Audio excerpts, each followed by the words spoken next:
Marvel. Power Mod Master. Chapter 61. Instead of walking directly toward them, Li Jie mingled with the other students to grab a lunch tray before slowly approaching.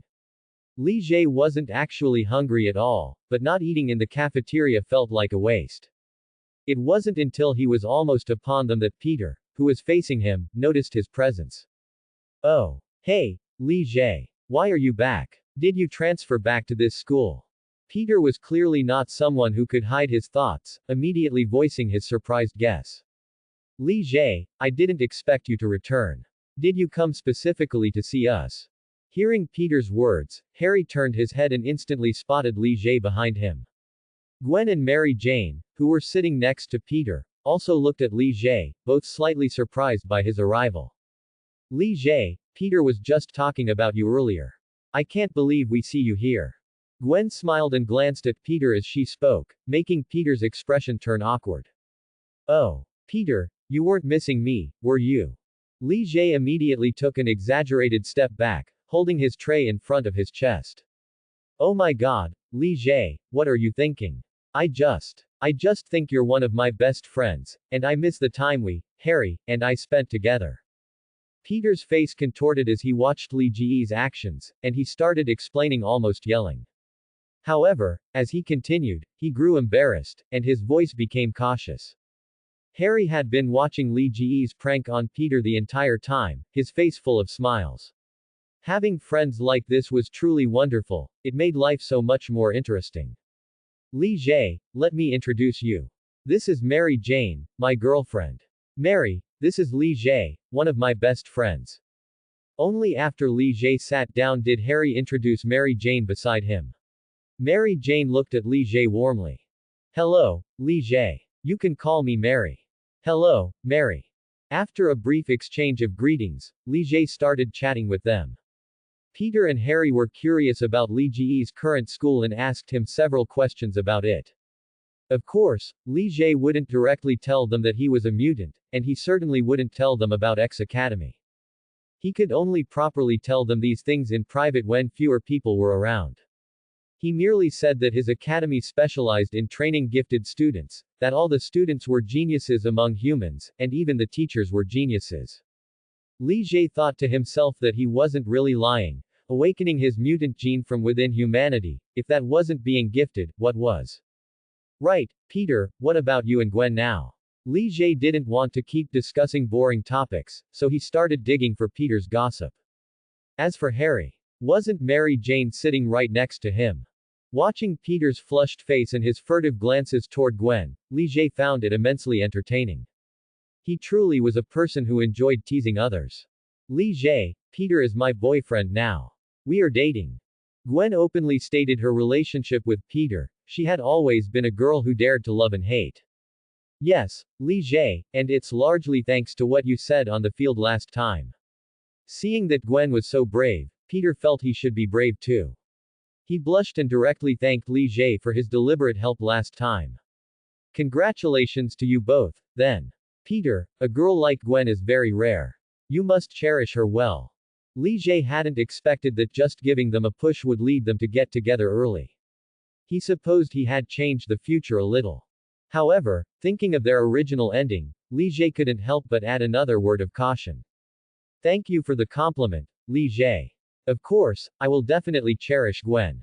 Gwen thanked Li Jie for the compliment, smiling, while Peter looked at Gwen with gentle sincerity. Alright, Li Jie, stop teasing Peter. Let's talk about something else.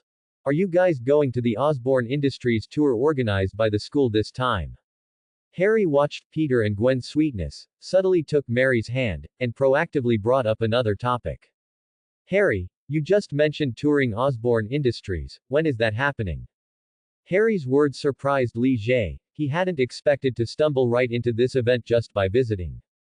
I forgot, Li Jie, you're not a student here anymore. But if you want to go, I can help you arrange an identity. Harry, realizing this, offered to help Li Jie sort out the identity issue. Although his relationship with his father was strained, he figured his father would agree to this small request.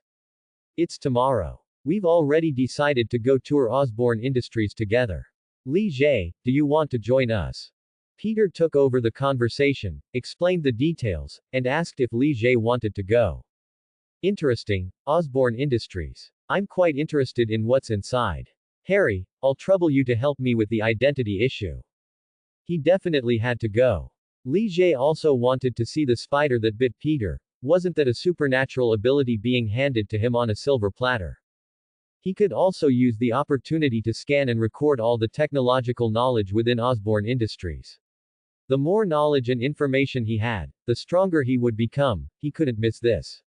However, Li Jie had already decided to talk to Peter and Harry alone later and tell them that he was a mutant.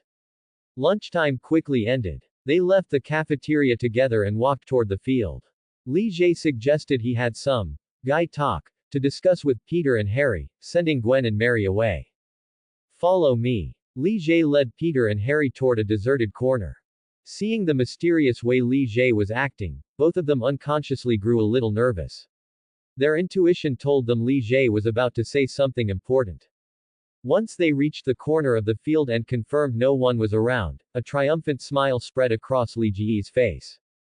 Peter, Harry, you wanted to know what my current academy is like, right? I didn't explain things clearly before. You know about mutants, right? My current school is specifically a mutant school. Li Jie always wanted to show off a little in front of his friends. What? A mutant school? Li Jie, are you? As expected, Peter and Harry stared at him dumbfounded. Clearly, they hadn't anticipated this revelation. Li Jie nodded, confirming their guess. Yes, you guessed correctly. I am now a mutant. Do you remember that week I didn't come to school? It was because of that incident that I discovered I was starting to become different. At first, I didn't think I would be a mutant, but before I transferred, a teacher from my current school came to my house specifically to find me and invite me to join them. Now you know why I transferred, right? Peter and Harry never expected that it was because of that previous incident that Li Jie became a mutant and even joined a mutant school. There's actually a mutant school. That's so cool. Peter didn't care that Li Jie was now a mutant. Instead, he was more interested in the existence of the mutant school, his face full of curiosity. So Li Jie, you just directly told us about your mutant identity, aren't you afraid we'll sell you out? After a moment of surprise, Harry likewise didn't care about Li Jie's mutant identity, but looked at Li Jie with a teasing gaze. You are my best friends, of course I trust you. Li Jie looked at them as if it were a matter of course, not at all worried that they would do such a thing. Their character had been thoroughly tested on screen. Otherwise, Li Jie would not still consider them his friends after breaking the mystery of the fetus. Li Jie, do you have any abilities? Mutants should all have some magical powers. What's your ability? Oh my god, my best friend has become a mutant. This is so cool. Before, I only knew about the existence of mutants. Speaking of which, you're the first mutant I've ever met. Please, you must let me see your ability, I'm so curious. Of course, if you feel it's not suitable to show it now, I understand. That's your freedom. Peter grew more excited as he spoke, still wanting to continue, pacing back and forth in front of Li Jie, constantly waving his hands. Harry saw this and knew Peter's talkative habit had returned. He only acted this way in front of friends like them. Other times, Peter was actually quiet. However, Harry was also very curious about what kind of ability Li Jie would have. After all, it was a superpower, and no boy could resist its allure. Alright, Peter, stop for a moment. How about it, Li Jie, you wouldn't mind demonstrating it, would you? Harry stopped Peter from continuing and looked at Li Jie with anticipation. Harry, and Peter, how should I put it, my ability is quite special. What I can demonstrate isn't my original ability. My original ability is design and materialization, which isn't suitable for demonstration. Li Jie didn't refuse them, but his ability really wasn't suitable for demonstration. Was he supposed to show them how to design abilities? Now Li Jie didn't want to explain so much to others every time, wasting time and energy. He thought of his ability to transmit information. It was truly prescient of him to design such an ability. He suddenly remembered that transmitting information required the use of eyes, and he had already designed a modded Sharingan when helping Cyclops. Why not combine all the eye abilities from the Legend of Eyes into one pair of eyes for himself? As for the pattern, he would design it to be a simple golden glazed appearance. This noble look suited him. Li Jie, what are you thinking about? Peter saw Li Jie in a daze, patted his shoulder, and looked at him strangely. Harry also had a suspicious expression. Ah, sorry, recently I often get lost in thought, all for the sake of developing my abilities. Originally, I wanted to slowly tell you my current plan, but there's no need to waste time. I'll just transmit the information directly to you. Now, look into my eyes, and don't blink. Li Jie was interrupted from his thoughts and wasn't angry. It was indeed his problem, he shouldn't be spacing out at a time like this. He gestured for Peter and Harry to look into his eyes, preparing to transmit everything he wanted to tell them. Peter and Harry were still wondering what transmitting information meant to them, and hearing Li Jie's words, they subconsciously looked into Li Jie's eyes. They suddenly noticed Li Jie's eyes had turned golden, like shining golden glazed glass, emitting a faint golden light. Li Jie's eyes didn't look like organs a human should possess. They were filled with mystery and indifference, like a supreme deity opening its eyes to look down upon mortals. Before they could express their astonishment, they suddenly felt some memories, which they hadn't possessed before, appearing out of thin air in their minds. Li Jie only glanced at them and didn't continue looking. Transmitting information only required that one glance. Peter and Harry both unconsciously clutched their heads, feeling a sudden dizziness. However, the information Li Jie transmitted to them was only about his abilities and his grand plan to create a path to godhood, which also included an introduction to transcendent beings. There wasn't much information to begin with, so they only felt it for a short while before it subsided. However, both of them, having recovered, simultaneously showed expressions of shock. Whether it was the power of Li Jie's abilities, the existence of magic and gods and demons, or his ambition to create a path to godhood, all fiercely impacted their naive hearts. But immediately after, an uncontrollable blaze ignited in their eyes. This was the unique passion of youth, driving them to want to help Li Jie achieve his grand plan. Li Jie, is this real? Harry felt his throat was so dry, even such a simple sentence was almost squeezed out from his throat. Unbelievable. Li Jie, you're practically a real god now. Peter covered his face, his complexion flushed with excitement, and he exclaimed from the bottom of his heart. So, my friends, will you come and help me?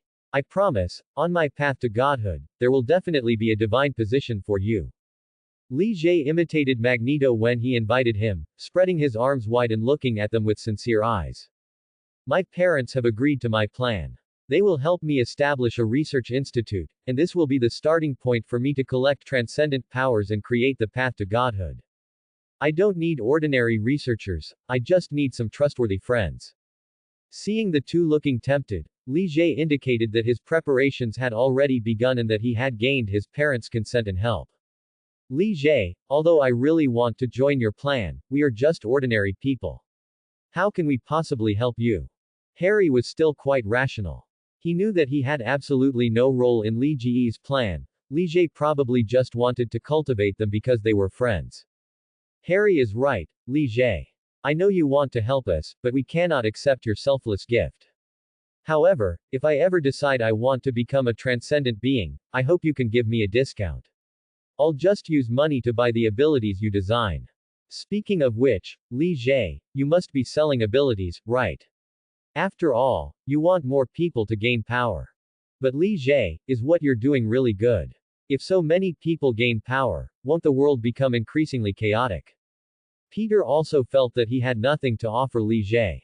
On the contrary, if he joined Li Jie's plan, he would receive great power from Li Jie, perhaps even embarking on the path to godhood that Li Jie created. Although Li Jie seemed unconcerned, Peter's good upbringing prevented him from accepting Li Jie's gift with a clear conscience. However, his yearning for great power made him reluctant to let go, so he asked Li Jie if he would sell the abilities. He believed Li Jie would definitely sell them, as there always needs to be a way to spread power, and selling seemed the most likely method. Although Li Jie transmitted the idea of creating the 9 heavens to them, he hadn't mentioned the method for spreading power, only giving a general outline, which led to Peter's speculation. I have a question, Li Jie.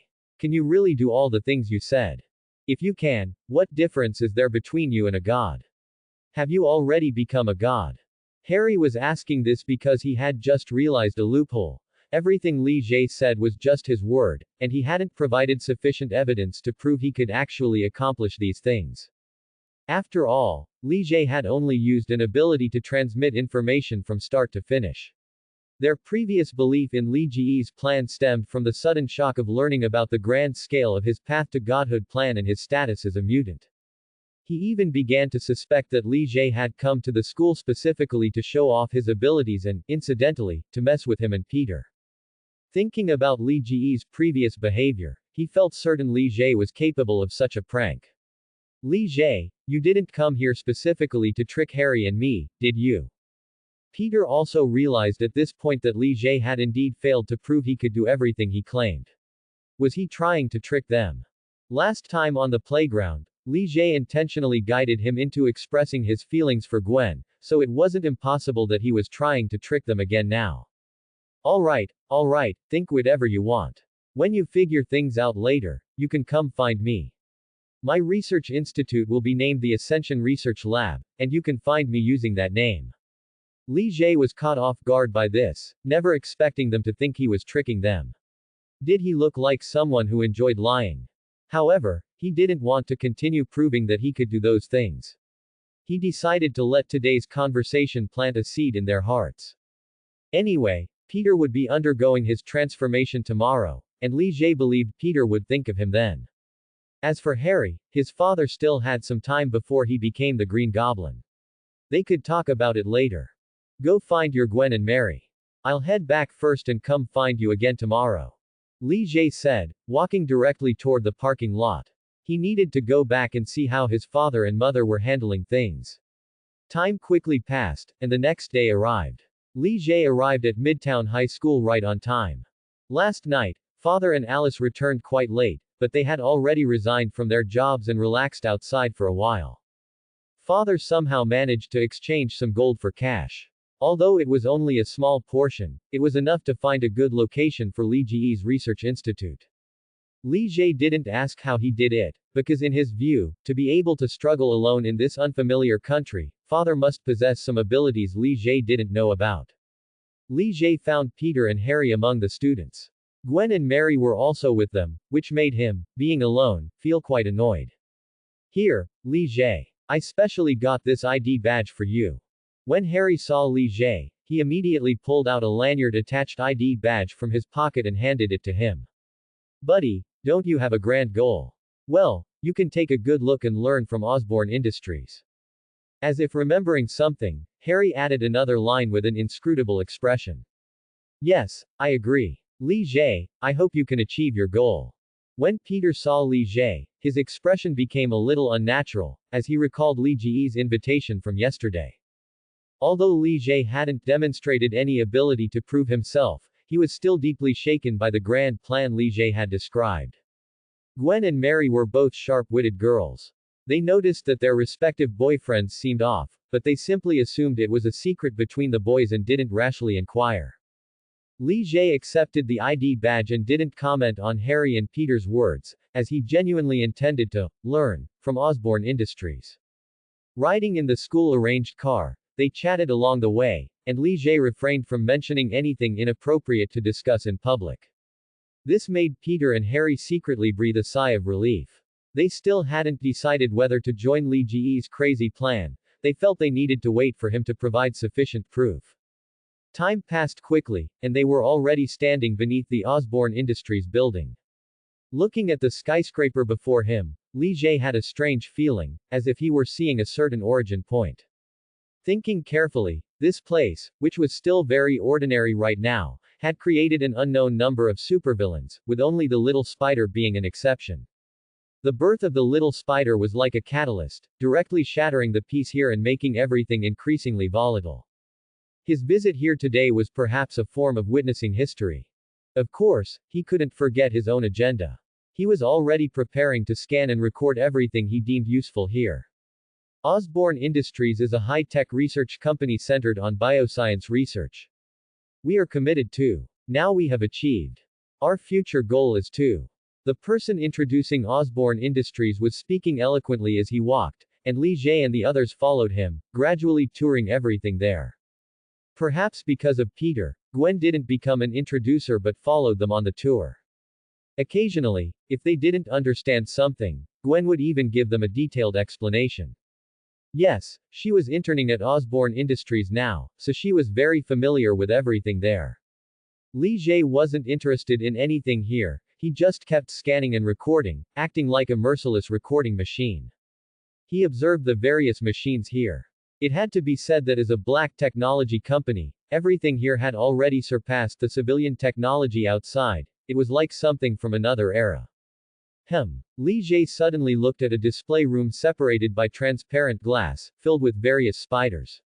Some were tiny, some ferocious, some colorful, slowly moving on webs of different sizes. Li Jie, are you interested in these spiders?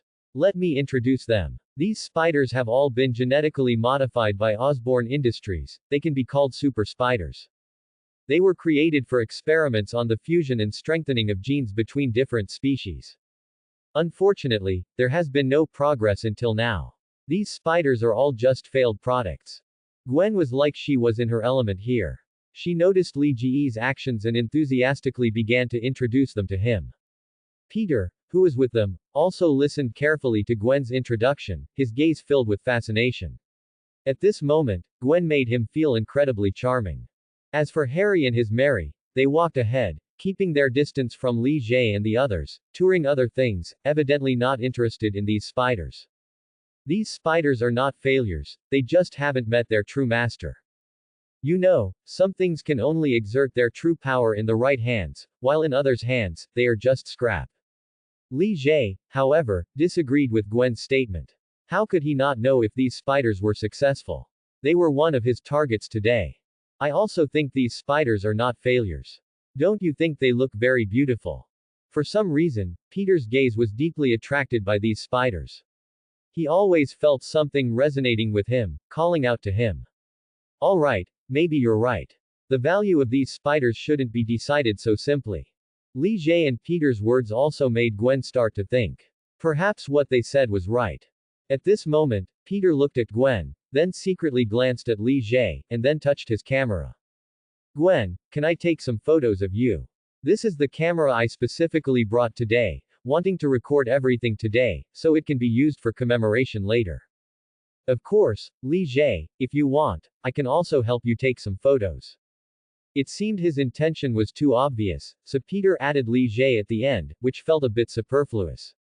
How could Li Jie not see that Peter genuinely wanted to take photos of Gwen, and taking photos of him was just an afterthought? He didn't expose Peter's little scheme, just looked at him with a half smile, then raised an eyebrow at Gwen, an expression of watching a show. Gwen met Li Jie's gaze and was also a little embarrassed, feeling that Peter might as well have directly stated his desire to take photos of her. They were in a relationship now, it wasn't something that couldn't be shown to others if her boyfriend took her photo. However, she was a brave girl after all. She immediately pulled the equally embarrassed Peter aside as if nothing had happened and let him take photos of her. Peter also knew that Li Jie just habitually wanted to see him make a fool of himself, he was such a mischievous person. But after spending a long time with Li Jie, Peter felt his skin was getting thicker and thicker. Deliberately avoiding Li Jie's expression, Peter raised his camera, aimed the lens at Gwen, and kept choosing suitable angles. It was at this moment that Li Jie keenly noticed a small spider rapidly crawling across the ceiling towards Peter's position. He did nothing but fully activate his scanning and recording ability. The process of an ordinary person becoming an extraordinary being was rare. Since it appeared directly in front of him now, he could properly record the process of Peter becoming Little Spider. A power specifically adapted for certain genes, this was one of the few flawless powers in the Marvel Universe. This data could help him create methods for large-scale power dissemination, so he no longer had to forcibly rationalize designed abilities one by one. Black box technology couldn't be learned by more people, he still needed abilities that people could reasonably learn. In the future, to create the path to godhood, more extraordinary powers that already exist in this world would be needed as design material. Under Li Jie's gaze, this spider, which would change Peter's destiny, accurately descended towards Peter's head along a strand of silk. It was too inconspicuous. If Li Ji's mental power hadn't been strong, he wouldn't have noticed it. Hiss. What was that? The sudden attack of the spider made Peter feel a pain in his neck. He looked back and touched it with his hand, finding nothing, so he continued to take photos of Gwen without caring. However, Li Jie immediately used his telekinesis to grab the spider into his hand after it bit Peter. Seeing that it wasn't struggling much and seemed a bit listless, Li Jie remembered that in the original development, its bite on Peter seemed to consume its own life. So Li Jie transformed some energy to be suitable for restoring vitality and slowly injected it into the spider's body. This was the mother of Spider-Man, a unique super spider in the world. He still wanted to collect it. How could he let it die so easily? Perhaps he could even properly modify this spider. It was a rare, one-of-a-kind creature. Li Jie had activated an illusion while doing these things, so others wouldn't notice his situation. He had already incorporated all the pupil techniques from the Eyes legend into his eyes, and illusion techniques were naturally among them. While Peter was still taking photos of Gwen, Li Jie had already put his collection into his world. The spider, assimilated by the world's rules, no longer needed to worry about starving to death. Li Jie even built an observation box for the spider using glass panels. He was already considering whether to establish a collection vault in his world. He felt that he would definitely collect many more interesting things in the future. He was meant to collect extraordinary things, so this was a necessary preparation. His desire to collect had been piqued. In the future, he could collect the original versions of things he was interested in, and then replicate some identical items for experiments. Thinking this, Li Jie suddenly felt that the dimensional world he designed according to Minecraft was more helpful to creating the path to godhood than he had imagined. This ability to assimilate and replicate was truly the best world rule he had designed. He would never lack extraordinary materials again. Li Jie was no longer in the mood to continue touring here, he had already obtained what he wanted. Hey, Peter. I suddenly remembered I have things to do, so I won't be touring Osborne Industries with you anymore. Please explain to Harry and the others later. Also, if you notice any strange changes in your body, remember to contact me. My friend, your future is destined to be extraordinary. Li Jie took 2 steps forward, patted Peter's shoulder as he was diligently taking photos, and quickly stated his intentions under Peter's puzzled gaze, his words implying something. Before Peter could fully grasp Li Ji's meaning, Li Jie briefly explained to Gwen, who had approached, then gave Peter another mysterious look before turning and leaving. By the time Peter reacted and wanted to ask what Li Ji's words meant, he looked up and couldn't find Li Ji's figure. Walking to an secluded place, Li Jie instantly opened a portal and returned home. Father and Alice were not home now, but they had left him a note, telling him that they had decided to travel everywhere starting today. They also told Li Jie where the prepared money was, leaving him to figure out how to establish the research institute himself. After reading the note left by Father and Alice, Li Jie couldn't help but sigh with emotion. His parents were truly open-minded. Following the instructions, he found the cash Father had prepared in his room, along with a credit card with the account number and password written on it. Putting all these things into his world, Li Jie began to consider how to quickly establish the research institute he wanted. Originally, Li Jie had planned to ask Father and Alice to help him with this, but thinking about how the brain-dead villains in this world always like to threaten others with their families. His research institute was destined to be known by many people in the future, so it was better not to involve Father and Alice. It wasn't fear, but flies don't sting, yet they are disgusting. Let Father and Alice enjoy their lives well, and keep those annoying things from bothering them. Li Jie considered asking the professor and his group for help, but then thought that they also had many things to do, and they might not agree with his idea of spreading power, possibly even trying to dissuade him. As for others who could help him, after much thought, there were only Harry and Coulson, whose contact information he had exchanged last time. Harry didn't have a good relationship with his father, so it was better not to trouble him. Thinking this, the only person he could ask was Coulson. But this was also good, it could speed up his exposure, and people who craved power would automatically come to him. And Nick Fury, that motherfooler, he could utilize SHIELD's resources if possible, which would reduce the trouble of preparing things himself. He wondered if Hydra within them had noticed him yet. They were a good source of test subjects. Having made up his mind, Li Jie no longer hesitated. He took out his phone, which he rarely used these days, found Coulson's contact information, and dialed directly. Buzz. As Li Jie contacted Coulson, Coulson was in Nick Fury's office, talking to him about something. This sudden noise directly interrupted Coulson's narration. Nick Fury gestured for Coulson to see who was contacting him. Coulson received permission and took out his phone from his pocket. The caller ID was unfamiliar, but he quickly remembered who it was, that mysterious mutant student. Director, what do you think? He quickly told Nick Fury about this, awaiting his instructions. Oh, that mysterious mutant student actually contacted you on his own initiative. See what he wants. Nick Fury realized this was a good opportunity to deepen his connection with Li Jie, so without hesitation, he told Coulson to answer the call. Hello, Coulson, I'm Li Jie. Are you busy? Why did it take so long to answer? Hello Li Jie, I was working just now and it wasn't convenient to answer the phone, but I got the director's permission. Is there something you need? Li Jie complained a little about Coulson taking so long to answer the phone, and Coulson honestly told Li Jie the reason for not answering earlier. Well, agent isn't a job a normal person should have. I can tell your hairline is caused by high-intensity work. This, haha, maybe. Enough small talk, Coulson. I'm looking for your help. I want to establish a research institute.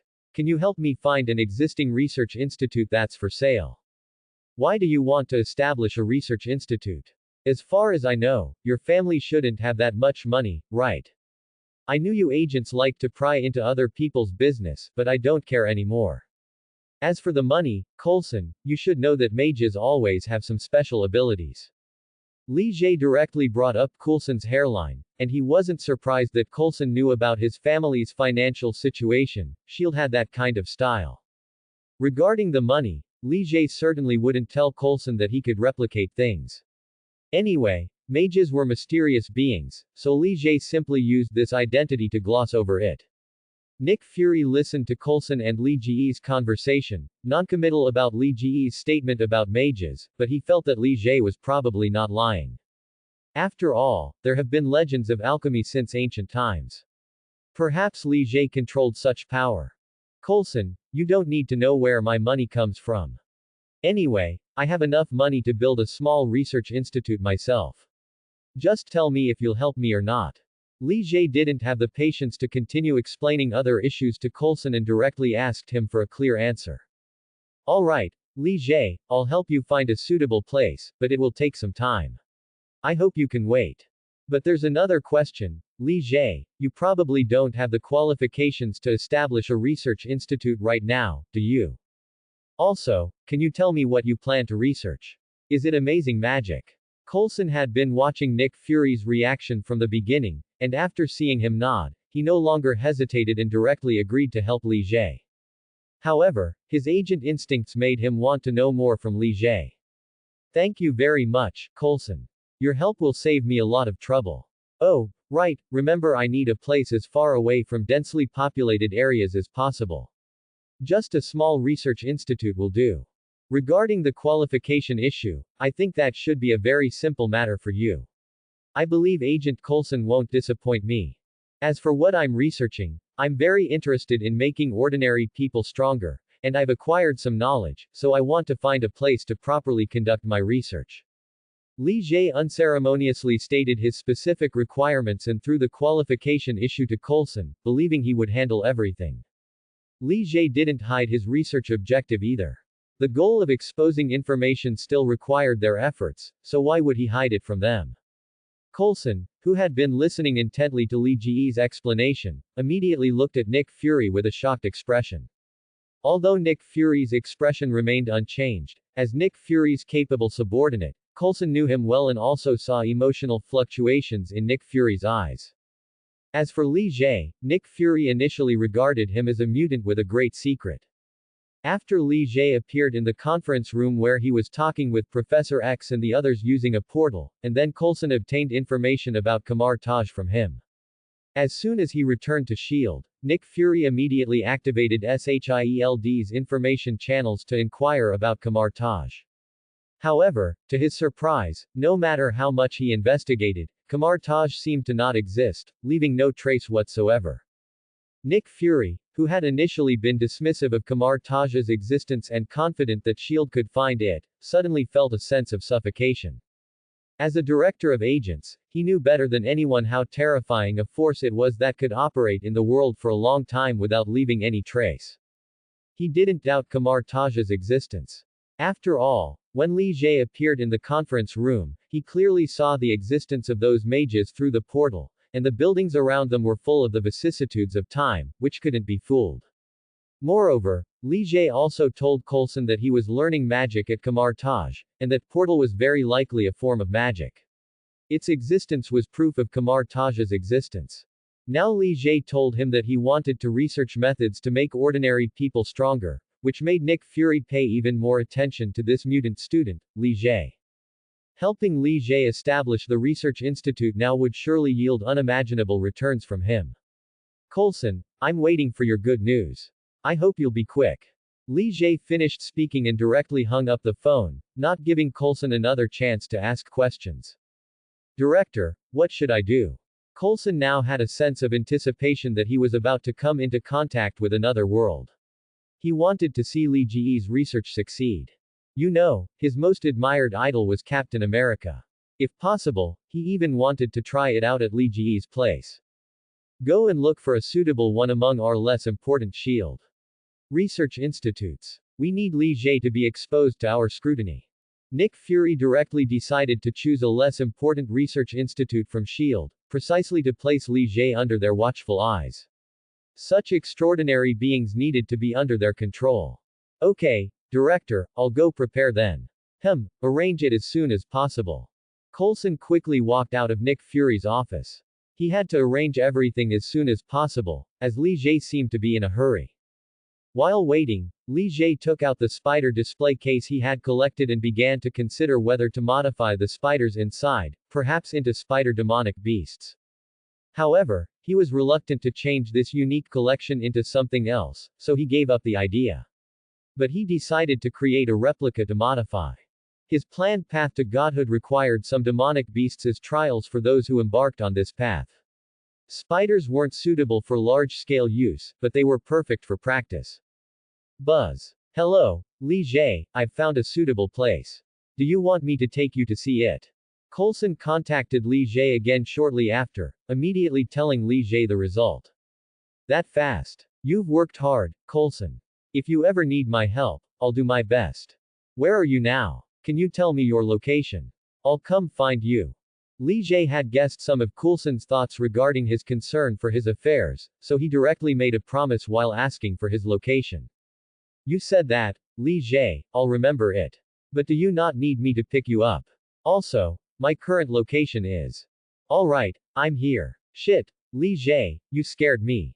Coulson was currently standing alone in front of a small building. As soon as Coulson finished speaking, Li Jie walked out of a portal behind Coulson, and the sound of his phone simultaneously startled Coulson, making him jump. Coulson flinched, quickly turned around, and put his hand on his waist, dropping his phone directly to the ground. Fortunately, he reacted immediately and didn't pull out his pistol, otherwise Li Jie might have been shot. This is how mages travel, you'll have to get used to it, Coulson. I don't want you pointing a gun at me later. Li Jie, still in his black robe with gold trim and dragon patterns, said with a lecturing tone and a smile. Alright, mage, you win. But I still hope next time you can appear in front of me. I'm afraid I won't be able to resist emptying my pistol. Coulson shrugged helplessly. Are all mages so elusive? Alright, Coulson, is this the place you found? Why is there no one here? Li Jie surveyed the surroundings. All around was a dense forest, enclosing the only two-story building. Only one road connected directly from the outside highway to the front of the building. Ignoring Coulson's shocked gaze, Li Jie directly flew into the air and scanned everything within several kilometers. Li Jie also discovered some hidden monitors, and of course, he didn't hold back, directly crushing them all into dust with his telekinesis. Li Jie was very satisfied with the scan results. This place was far from populated areas, with only some abandoned factories not far away, and New York City was visible in the distance. Here, no matter what impact he caused, it wouldn't affect others, and he hadn't left New York, the center of the world. Coulson, I'm very satisfied with this place. How much does it cost? I'll give it to you directly. Oh, right, there should be no one in this research institute, right? I don't want anyone getting in the way here. Li Jie, with a satisfied smile, slowly flew in front of Coulson and asked. Li Jie, you can even fly. Is this magic too? Coulson looked at Li Jie with eager eyes. Flying had always been humanity's dream. Although it could be achieved with things like airplanes, how could that compare to truly flying under one's own power? No, this is my own telekinesis, but there is indeed magic that can be used for flying. First, tell me about the situation here, so I can think about how to transform this research institute. Li Jie was now like a Q&A alien. He directly told Coulson about his telekinesis and casually mentioned magic. However, he now hoped Coulson could introduce the research institute. Sorry, I was just too excited seeing you fly. Let me tell you about it. This research institute has 2 floors above ground and 2 floors underground, making a total of 4 floors. The first floor has a warehouse and 10 lounges. The second floor has a public cafeteria, a public entertainment area, and a conference room. The first basement has 5 laboratories with all the basic instruments needed for various biological research. As for the second basement, it's the Research Institute's Energy Control Center and a spacious testing ground. There's no one here now, we've already taken everyone away. You can transform this place however you like. Coulson led Li Jie into the Research Institute, introducing the situation as they walked, and even revealed its connection to S.H.I.E.L.D. at the end. Not bad, I'm very satisfied. Coulson, why don't you quit that black marinated egg, and come work for me? I'll pay you a high salary and can even save your hairline. I really need a capable assistant like you. Li Jie had already scanned the interior of the Research Institute while Coulson was introducing it, and it was indeed as Coulson described. He couldn't help but want to poach Nick Fury's subordinate. Just as he said, he needed a capable assistant. Who is the black marinated egg?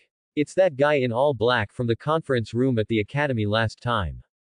Ah, this. Coulson was initially confused about who Li Jie was referring to, but then he immediately understood.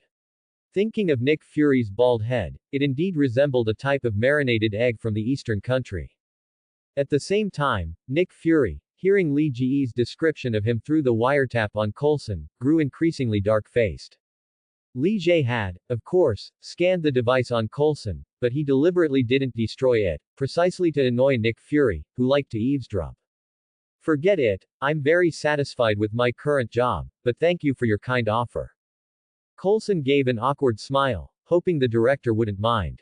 Alright, I respect your decision, but if you ever want to save your hairline, you can still come find me. Coulson subconsciously touched his receding hairline, feeling a bit tempted. Perhaps he really should consider Li Jie's help. Coulson, can you help me transform this place? I need to use my own power to change the environment here.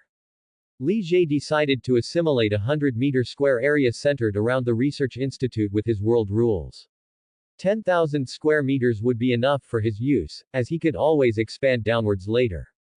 You mean just the 2 of us? Do I need to arrange for some people to come help? No need. My power is best suited for transforming environments and building things. I'll temporarily let you use some of my power. You mean you can give power to others? You didn't know. Oh, right, I haven't told you that I can design and bestow abilities upon others, but only if I'm willing. Li Jie, you're a monster. Coulson initially just wanted a reasonable way to avoid being exploited by Li Jie, but he didn't expect to hear such explosive information from Li Jie. If what Li Jie said was true, then he himself was a source of chaos. S.H.I.E.L.D. would certainly try to control him, he shouldn't exist in this world. Coulson, you're making too much of a fuss. Even demon gods exist in this world. Perhaps I am the hope that allows humanity to fight against them. Humanity needs to evolve. There are too many dangerous things in this world. Can ordinary people only wait for the superheroes to save them? Your agent organization must have noticed that supernatural powers are increasing in the world, right? My research's purpose is to allow everyone to decide their own future, to possess power themselves, without relying on anyone. Li Jie seized this opportunity to directly tell Coulson and Nick Fury his thoughts and purpose, believing they would understand. Coulson, he's right, we need our own power. Through the miniature earphone in Coulson's ear, Nick Fury's barely concealed excited voice reached him. Nick Fury was even more shocked by Li Jie's ability than Coulson, and even more excited. As the director of S.H.I.E.L.D., he knew far more information than Coulson. Mutants, Inhumans, these were long-existing supernatural groups. He learned about mages from Li Jie. Since Iron Man Tony Stark revealed his identity, other supernatural powers had begun to increase significantly. He knew about the Hulk, whom General Ross of the military had been secretly pursuing, and another skull that set fires everywhere. Various other modified humans were also common. Even S.H.I.E.L.D. felt powerless when dealing with these matters, as they had no supernatural powers of their own.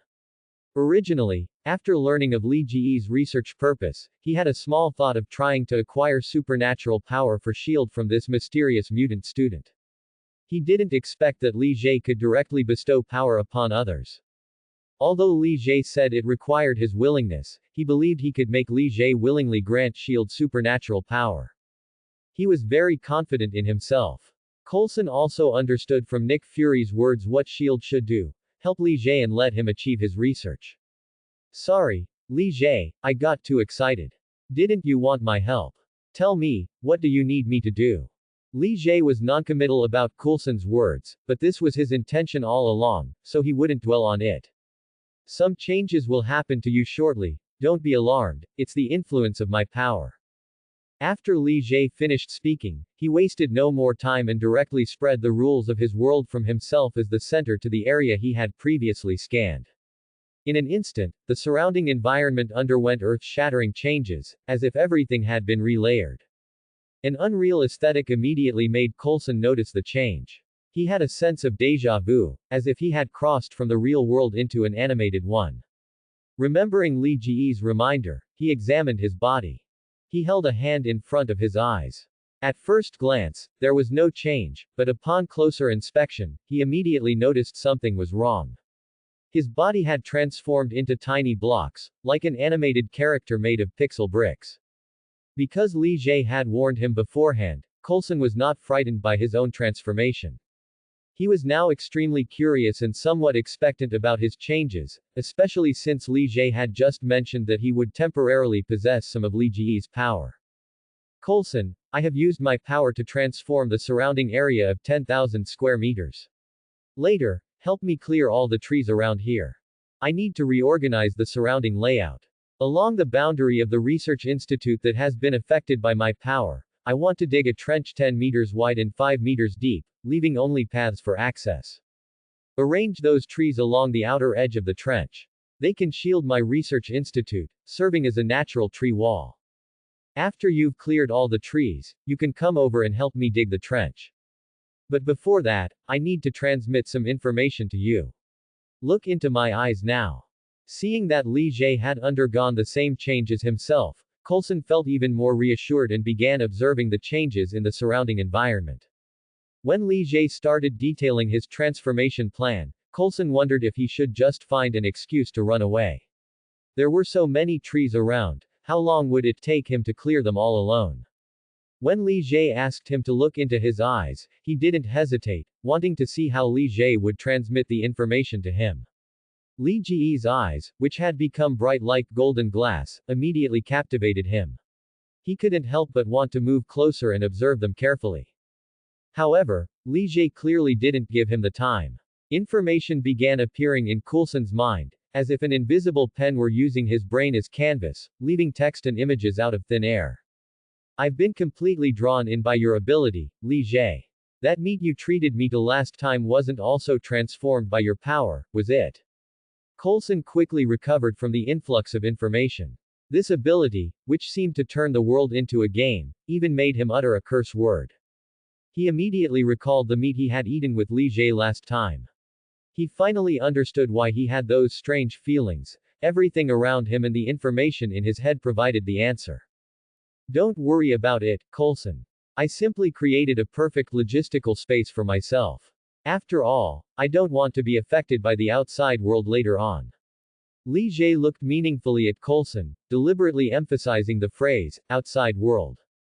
Coulson was a smart man, and he immediately understood Li Jie's meaning. He had built a self-sufficient safe house for himself, allowing him to pursue his goals wholeheartedly without any worries.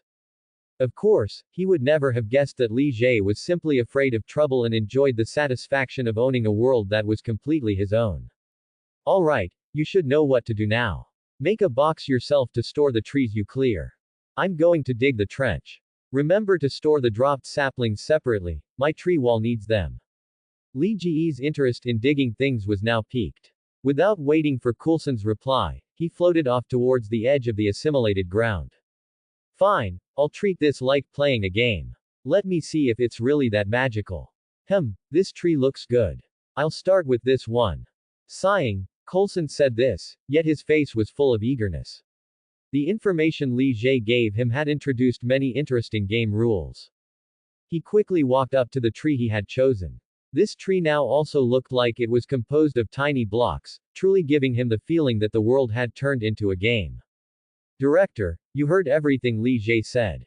If there are no issues, I'm going to start helping him clear the trees now. I'll give you a proper report on the information he gave me when I return. Alright, have fun, Coulson.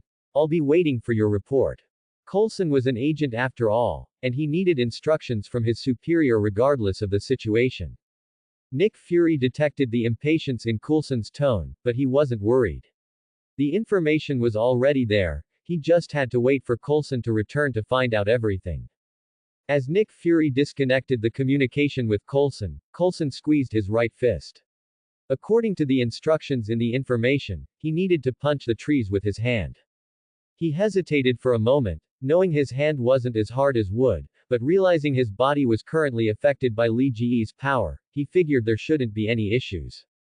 After only a brief pause, he slammed his fist hard into the tree.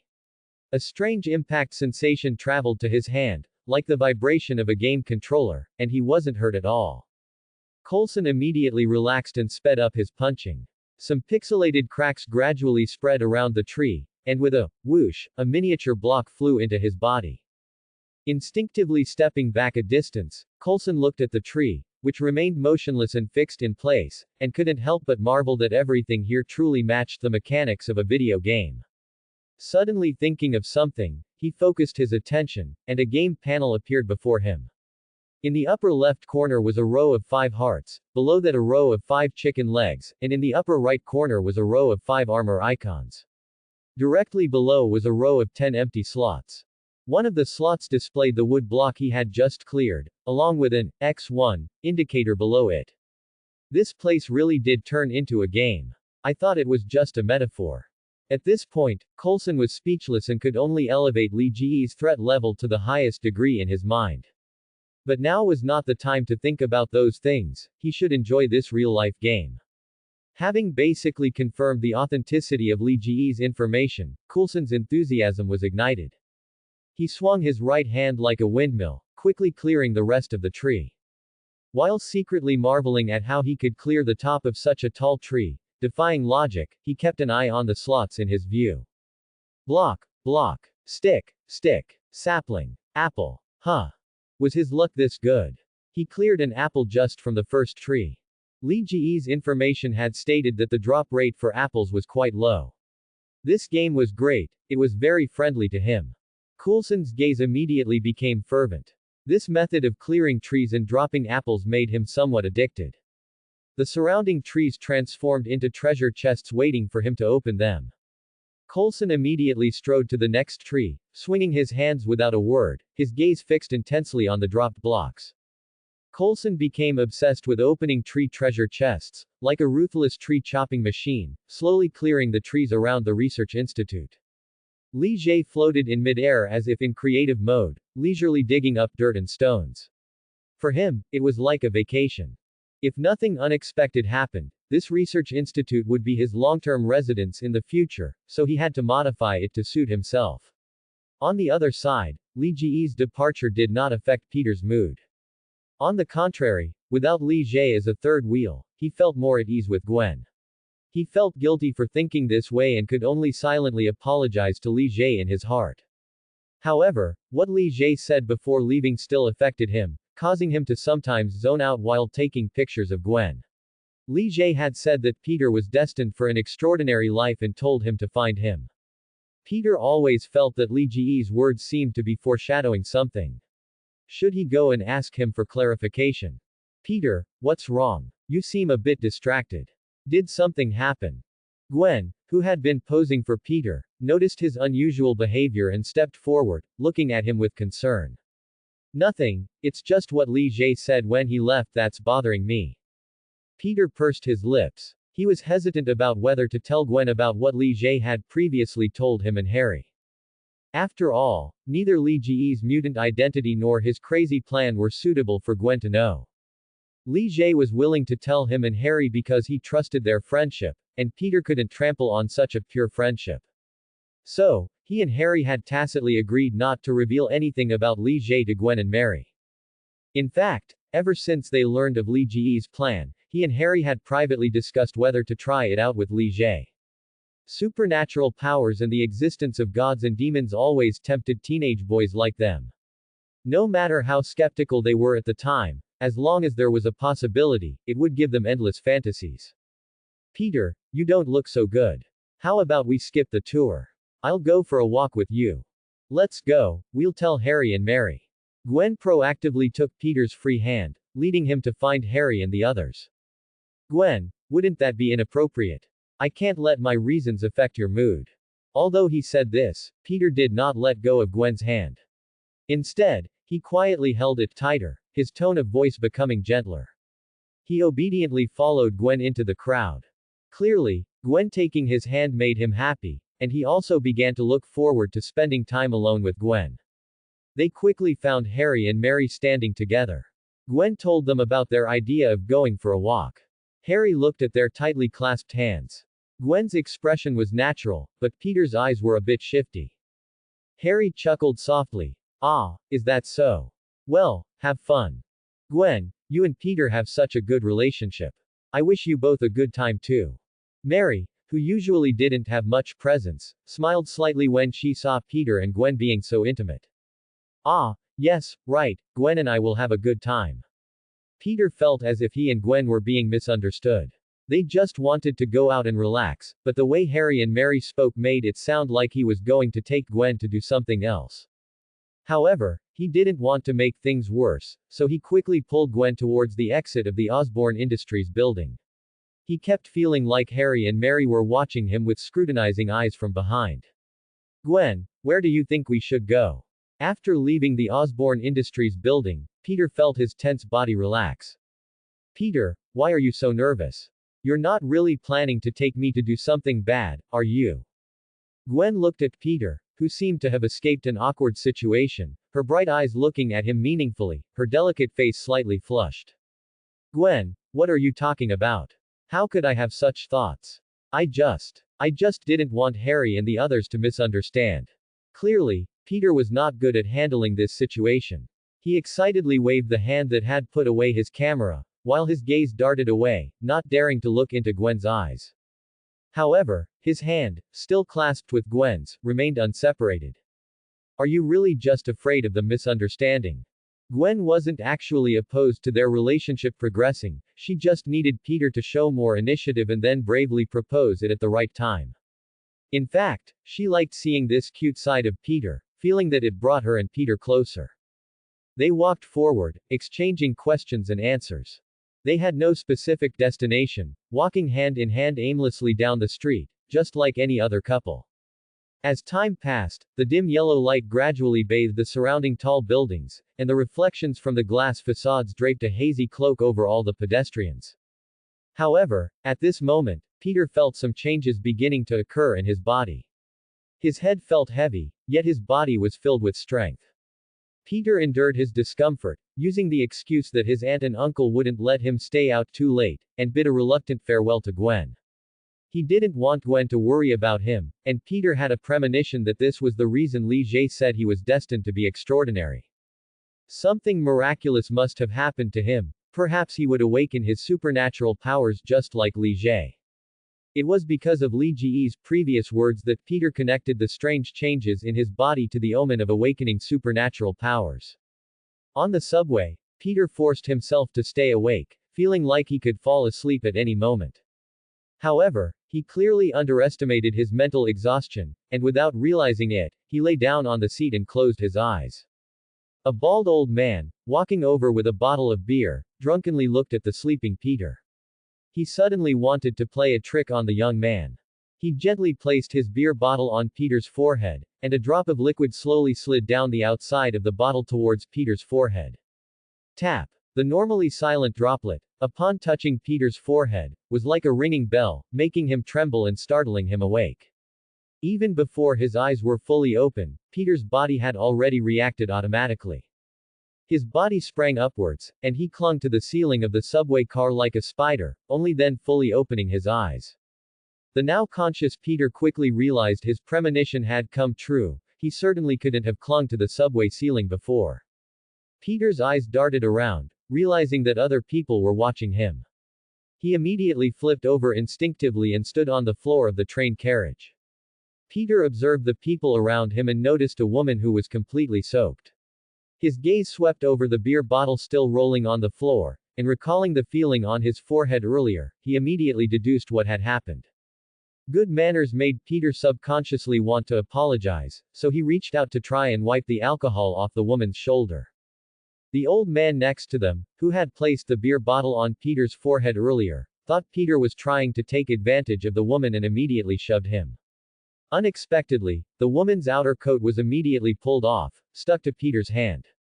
He stumbled and grabbed the handrail inside the carriage. Peter looked at the scantily clad woman and turned his head away in embarrassment. However, the old man wanted to teach Peter a lesson, so he clenched his fist and rushed over. Peter tried to raise his hand to block, but found his hand stuck to the handrail. He had no choice but to kick out, sending the old man flying onto a seat. The several people following the old man saw how powerful Peter was, abandoned all martial ethics, and rushed him all at once. Peter had to dodge left and right. With a surge of strength in his hands, he actually ripped the handrail off and used it to knock those people down onto the ground in a few strikes. Holding the handrail horizontally, Peter finally realized what he had done. He had ripped off the handrail and beaten up those people. As the strength in his hand relaxed, Peter somehow managed to let go of the handrail again. He quickly left the carriage, ignoring the reactions of the other people. Soon the train arrived at the station, and Peter quickly got off, frowning deeply, and hurried home. He was now certain that he had indeed awakened some incredible power. The strength, reaction speed, and unexplainable changes in his hands were things he had never possessed before. The still naive Peter was now in a state of confusion. Although Li Ji's provocation had given him an instinctive desire for transcendent power. However, now that such power had truly awakened within him, his heart was filled not only with excitement but also with the fear of becoming an anomaly. He desperately wanted to find someone to confide in, someone to tell about his confusion and anxiety. If this had happened before he knew about Li Ji's situation, Peter might have hidden his changes, but it was precisely because of Li Ji's situation that the pressure on his heart wasn't so overwhelming now. Should he tell Harry or Gwen? But they were just ordinary people. What could they do about the changes happening to him? At this moment, the scene of Li Jie leaving the Osborne Industries building reappeared in his mind.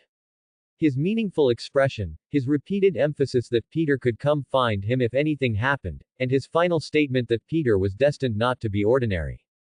Peter's pupils constricted. Did Li Jie know that he would awaken power? Otherwise, why would his behavior have been so strange back then?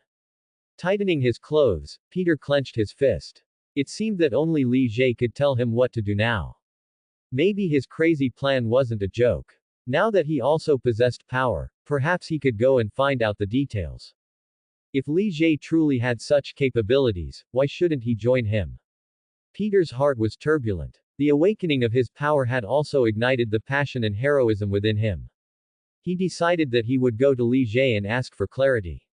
Even if Li Ji's plan was a joke, he could still find comfort with Li Jie, another anomaly among ordinary people. Peter, who was already standing at his front door, felt an overwhelming sense of fatigue surge from his mind as these emotions calmed down, nearly causing him to fall asleep. Uncle Ben, Aunt May, you don't need to prepare food for me later. I'm too tired. I'm going to sleep first. Peter quickly greeted May Parker, who was preparing dinner, and Ben Parker, who was waiting nearby reading the newspaper, before heading straight upstairs. Hey, Peter, you rascal. Ben, it looks like Peter had a lot of fun today. Let's not disturb his rest. May, you spoil him too much. Alright, Peter is grown up now. We don't need to manage everything he does. Go wash your hands, dinner is ready. Alright, May, you're right. Let me see what delicious food you've prepared. I said, Coulson, why are you still here?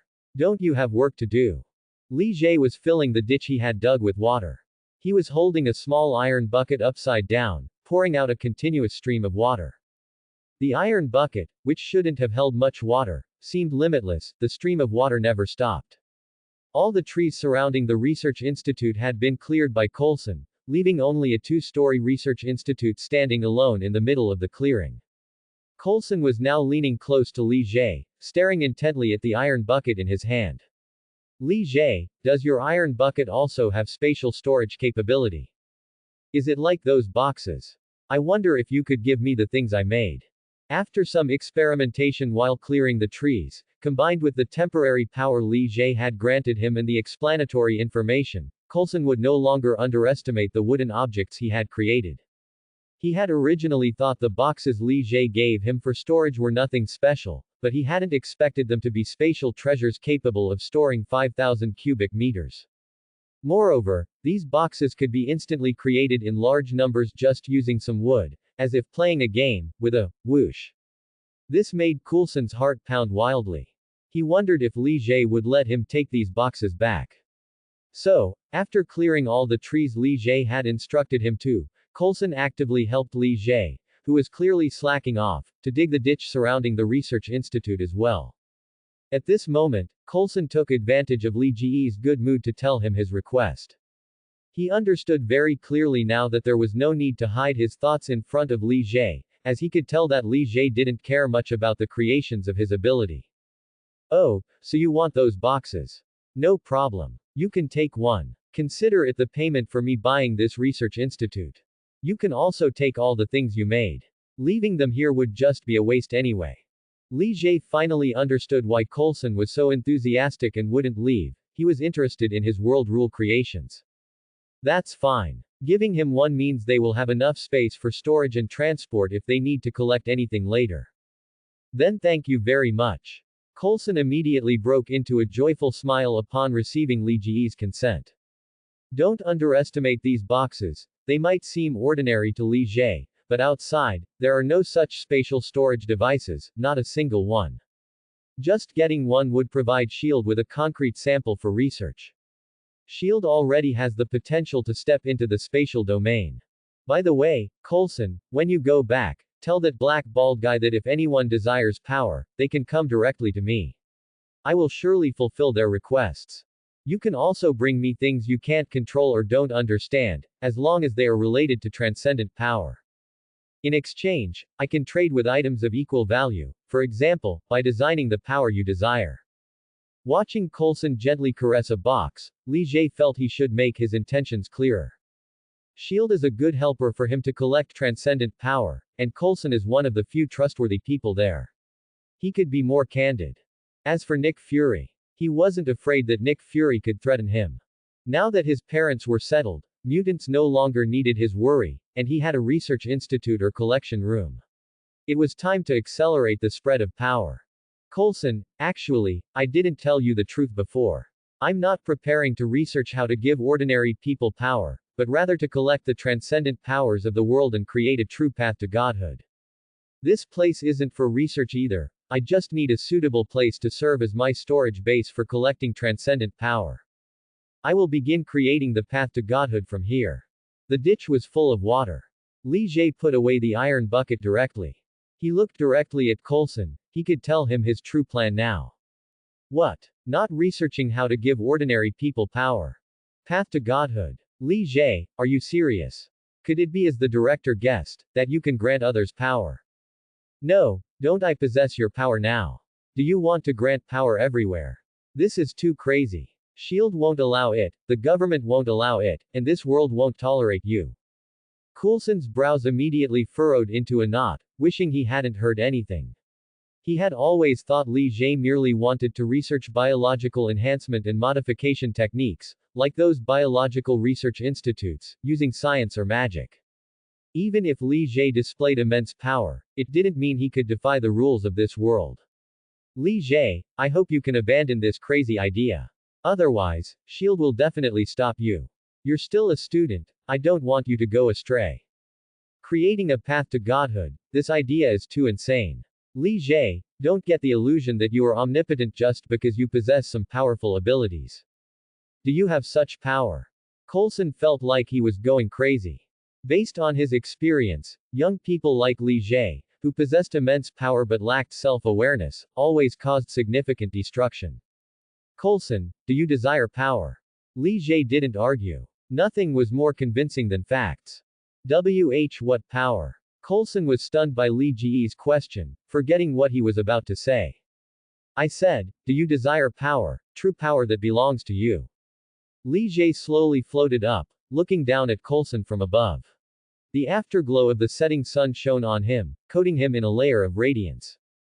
Coulson's mouth was slightly agape as he looked up at Li Jie. In a daze, he saw a divinity on Li Jie that only high and mighty gods possessed. Then can you give it? Coulson felt his thoughts momentarily pause, and he subconsciously retorted, following Li Jie's question. Of course, I can give you any power you can imagine. Li Jie nodded. He was already prepared to grant Coulson some power. However, don't even think about extremely powerful abilities, those require sufficient exchange. I can only give you some weaker powers. Of course, after I begin creating the path to godhood, you can also strive for more powerful abilities yourself. The path to godhood, I will open it to everyone. As long as they have the ability, everyone will have a chance to become a god. Isn't that interesting? Coulson had calmed down. He listened quietly to Li Jie's narration with a stern face, not rushing to refute. He knew he could no longer stop Li Jie from attempting his crazy plan. With the abilities Li Jie had already demonstrated, such as spatial portals, environmental assimilation, granting others power, and flight, he was already beyond Shield's control. It would be better to go along with his wishes and see if he could truly grant him power. If not, then it was fine. If he could, he wouldn't lose anything. As for how to deal with Li Jie, let director Nick Fury worry about that. Speaking of which, Coulson, is Captain America among your idols? Li Jie, of course, knew that Coulson's most admired idol was Captain America, but he naturally couldn't show it directly. Of course, he is the person I admire most. Although he didn't know what Li Jie meant by asking this, Coulson admitted it openly. After all, countless people in this country admired Captain America. Alright, then I'll give you a power similar to his. You wouldn't mind turning into a gray muscular strongman, would you? Li Jie said, then suddenly chuckled, as if he thought of something, leaving Coulson puzzled. Come here. Without waiting for Coulson's reply, Li Jie's telekinesis directly enveloped Coulson, pulling him over to float in midair alongside him. Li Jie, couldn't you have warned me? I'm starting to dislike you.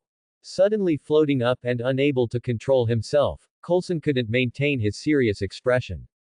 Li Jie said nothing, pulling out a card and a small knife at some unknown point.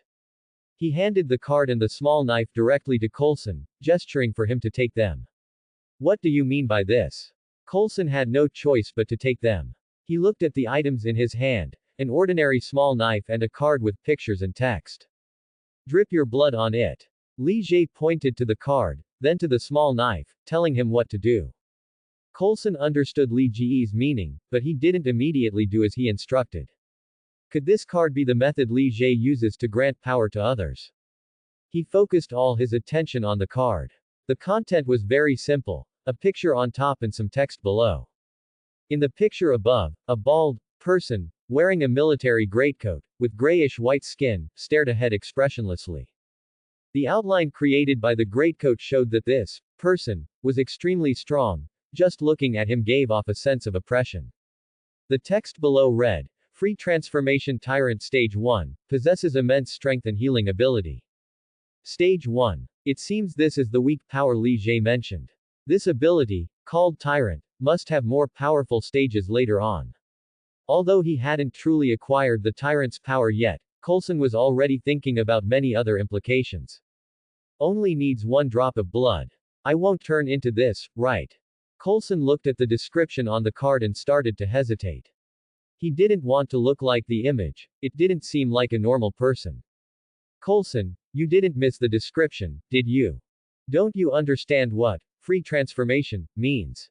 I'm not some mad scientist from a biological research institute. The power I grant others is definitely controllable. Don't you think it's a very cool thing for a weak person to suddenly become inhumanly powerful? Coulson's hesitation made Li Jie feel that his design had been insulted. He had designed it with good intentions, yet Coulson didn't appreciate it. Ahahaha. I see, I misunderstood you. Coulson finally felt relieved, though he muttered internally about how childish Li Jie seemed. Looking at Li Jie's face, Coulson suddenly realized. Talking to Li Jie felt like interacting with a mature person, but he was indeed still a student, a time for childishness. Thinking this, he involuntarily breathed a sigh of relief. This meant they still had a chance to guide Li Jie's thinking and prevent him from going to extremes. Ahem, well, can I take the card back and try it out slowly myself? It's getting late today, and I should head back. I still have work to do. Coulson gave an excuse he didn't even believe himself, nervously watching Li Jie's expression. As a qualified agent, any unexpected gains must be taken back and handled by superiors. He needed Nick Fury to know everything, and this card was the best form of report and explanation. Suit yourself. I've given you the power anyway. I should tell you, anyone can obtain the power on the card, they just need to drip their own blood on it. Li Jie knew Coulson's plan perfectly well, but this was also what he wanted to see. As long as Nick Fury was tempted, his goal would truly be achieved. It's getting late, I'll send you off. Before Coulson could say anything more, Li Jie pointed his hand, and a sparking portal appeared in front of Coulson. With a pull of telekinesis, Coulson uncontrollably flew into it, and the portal subsequently shrank and vanished. Li Jie looked around. Due to his own laziness, there was nothing outside the research institute right now, and the interior hadn't been renovated yet, making it completely unsuitable for living. Since he wasn't in a hurry to move in, Li Jie didn't plan to rush the work. His figure flashed, and he returned directly to his own world. Sitting on a chair, Li Jie decided to try a different flavor today, so he pulled a roasted chicken out of a box. He tore off a chicken leg and took a big bite. The tender, juicy chicken satisfied him. This is the benefit of having perfect logistics. Coulson's body swayed for a moment. Once he stabilized, he looked around and saw the conspicuous shield. Triskelion building nearby. He walked out from a concealed spot, no one noticed him. Having personally experienced the convenience of the portal, Coulson gained a more direct understanding of Li Jie's power. But he had never told Li Jie the location of shield. How did Li Jie know? Did he just randomly pick a spot to send himself, and coincidentally ended up here? 1,000 thoughts raced through Coulson's mind, but his pace didn't slow down as he walked straight toward the Triskelion building. Not long after, in Nick Fury's office, Coulson was speaking again, and Nick Fury listened intently, maintaining an expressionless face. As Coulson recounted the events, Nick Fury's expression finally began to change. He frowned deeply, his eyes constantly flickering. In other words, he gave you a card from which anyone can obtain the power. Yes, Director. Those were Li Jie's exact words. Path to godhood. It seems I still underestimated Li Jie's power, and his madness. Coulson stood quietly, waiting for Nick Fury's instructions, saying nothing. Coulson, prepare yourself. We need to find out whether this is just Li Jie's boast, or if he truly possesses such power. If everything Li Jie said is true, we can try to help him and see what his path to godhood looks like. We need power, immense power. Nick Fury tensed his muscles, trying not to lose his composure. If Li Jie could prove his power, S.H.I.E.L.D., as the organization that first contacted him, could become the first to take the plunge and establish its own supernatural force. It wasn't that he hadn't thought about controlling Li Jie and making him serve S.H.I.E.L.D. exclusively, but he lacked sufficient confidence. Whether it was the power Li Jie revealed, or the maturity and wisdom he displayed, everything indicated that he was not someone who could be easily influenced by others. Although he was still just a student, Nick Fury would not truly regard him as an ordinary student. According to the information he received, Li Jie's parents had already resigned and begun traveling everywhere, which meant Li Jie had arranged things for his parents and eliminated his own weakness. Nick Fury secretly regretted that if he had known about Li Jie's abilities earlier, he might have had a chance to control him, but now it was too late. Fortunately, they were still maintaining a friendly relationship with Li Jie, allowing them to gain more benefits. Under Nick Fury's command, a testing ground located deep within S.H.I.E.L.D. quickly prepared everything. Coulson stood inside the testing ground, with strength measuring instruments placed in front of him, and various scanning equipment beside them. Nick Fury stood by the edge of the testing ground, silently watching several researchers debug the instruments. He was waiting for an answer that would satisfy him. Director, everything is ready. We can begin. A researcher stopped what he was doing and nodded at Nick Fury. Begin, Coulson. Let me see the power he granted you. Nick Fury's deep voice sounded, and the tense atmosphere made Coulson's heart beat uncontrollably faster. Inhale. Exhale. Coulson took a deep breath, slowly exhaled, and calmed his heart rate. He raised his right hand, tightly gripping the card. A researcher approached Coulson, holding a blood lancet, and Coulson cooperatively offered his left hand. Following a slight prick on his left index finger, a drop of bright red blood immediately welled up. Coulson hesitated no longer and immediately smeared the drop of blood from his left index finger onto the pattern on the card in his right hand. Everyone's gaze was fixed on the card in Coulson's hand. Their focus was intense, as if waiting for a miracle to occur. As Coulson's blood touched the card, under Coulson's gaze, the patterns and text on it slowly faded and then disappeared. In its place was a transparent, Longan-sized sphere of light, emitting a faint, multicolored glow. Coulson, who had been staring intently, saw a tiny figure suspended inside the sphere of light. The gray-white bald head clearly belonged to the tyrant depicted on the card earlier. He wanted to observe it more closely, but the sphere of light gave him no chance, whooshing straight into Coulson's glabella. Nick Fury naturally saw the light sphere appear and disappear. He widened his single eye and leaned forward, eager to see the changes in Coulson. Coulson instinctively tilted his head back, then realized what happened and subconsciously touched his glabella, finding nothing, of course. Before he could make any other move, his eyes became vacant and confused, as if he had lost consciousness. Coulson, are you all right? Nick Fury quickly noticed that something was wrong with Coulson, as he remained motionless, his right hand still touching his glabella. Slowly taking a step back, Nick Fury's gaze briefly rested on some pre-prepared restraint devices. I'm fine, Director. I just suddenly learned some more detailed information. Fortunately, after a moment, Coulson lowered his right hand, and his eyes returned to normal, though his constricted pupils still showed lingering shock. Coulson's strange behavior was naturally due to him receiving the more detailed introduction to the tyrant that Li Jie had left on the card, including the upgrade method Li Jie designed for him and the resulting performance after the upgrade. The level of power described in the information made Coulson even start to feel fear. Should he really become that kind of monster? Coulson, hey, look at me. What exactly did you just learn? Answer my question. Nick Fury suddenly sensed a feeling of unease radiating from Coulson, an instinctive fear felt upon encountering something beyond comprehension. Director, I'm afraid I've become a monster, a real monster. I don't know if I should use this power. I'm afraid I'll lose myself in the strength and lose control. Li Jie deceived me. This power is too great, it's not weak at all, as he claimed. Nick Fury's questions agitated Coulson. He gritted his teeth and voiced his concerns. Are you saying the power Li Jie gave you is too great, and you're afraid you can't control it? Tell me, Coulson, has your consciousness been affected? Nick Fury didn't know what Coulson had learned to make him think this way, but he focused on the key point, staring intently into Coulson's eyes. No, not at all.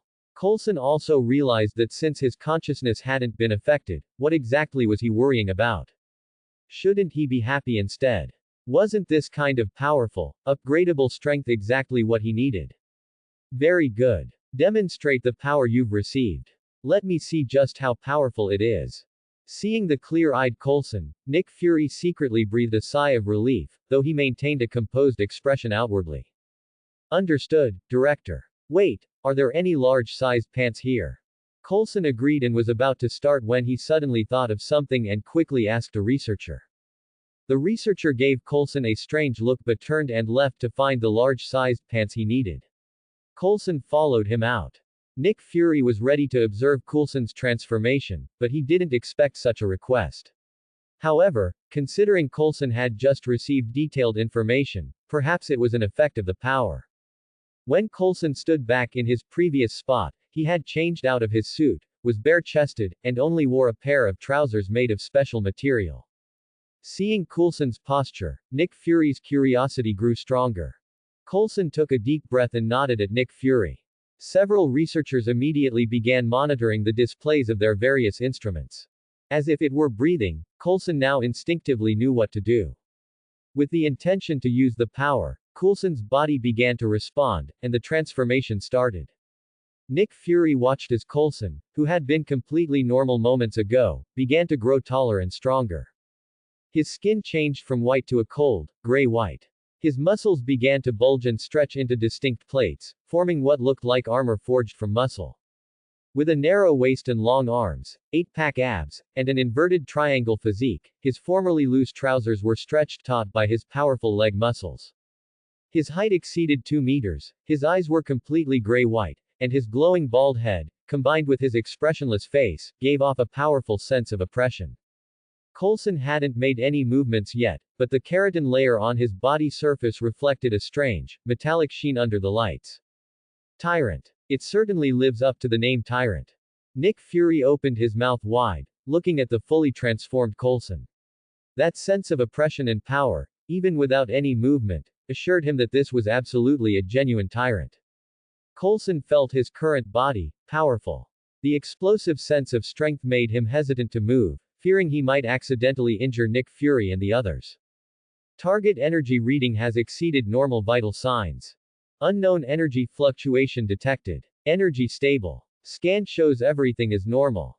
Commence strength test. At the request of the researchers, Coulson cautiously began to move. Stomp. Stomp. Stomp. Coulson's footsteps were distinct and heavy, full of power. Nick Fury's eyelids twitched. He felt the ground shaking beneath his feet, as if a giant beast was trampling the earth. Arriving in front of the prepared strength testing apparatus, Coulson looked at what was said to be the most advanced dynamometer, curious about just how strong he was now. Thud. A light punch landed, the instrument let out a huge noise, and everything around them began to shake. 2.1 tons. A researcher exclaimed in surprise. Nick Fury clenched his fists even tighter, staring at the number displayed on the instrument's screen.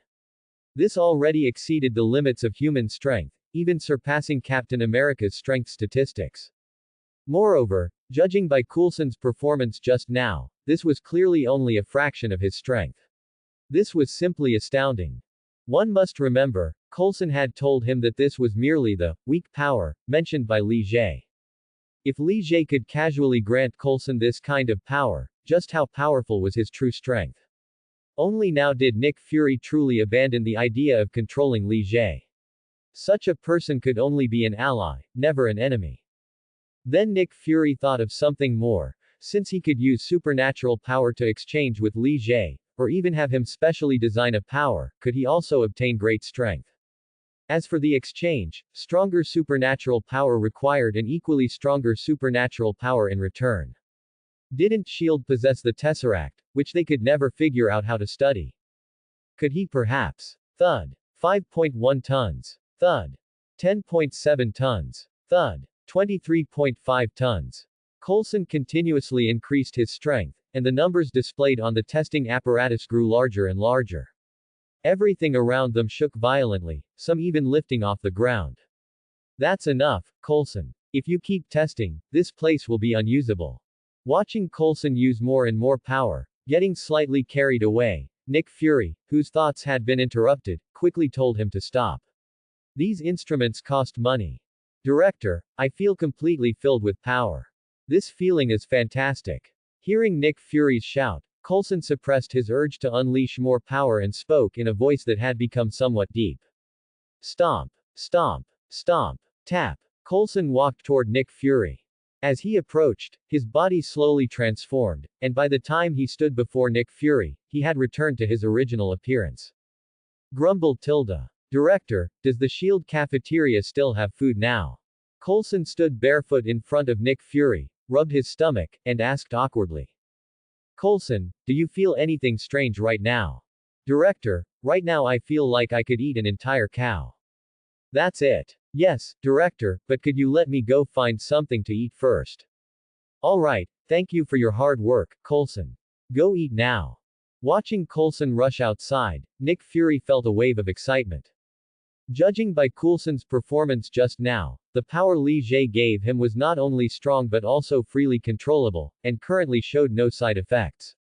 Perhaps getting hungry quickly and eating a lot counted as a side effect. What did this mean? Shield now possessed a powerful supernatural force that was safe, controllable, and truly belonged to one of their own. And this was only the beginning. Thinking of Li Jie, the fervor in Nick Fury's eyes intensified. He should seriously consider what he had just thought about. After a dreamless night, a refreshed Li Jie emerged early from his world. Li Jie's figure suddenly appeared beside the research institute's ditch, or rather, moat. Floating on the surface of the water, Li Jie looked at the saplings planted along the outer edge of the moat.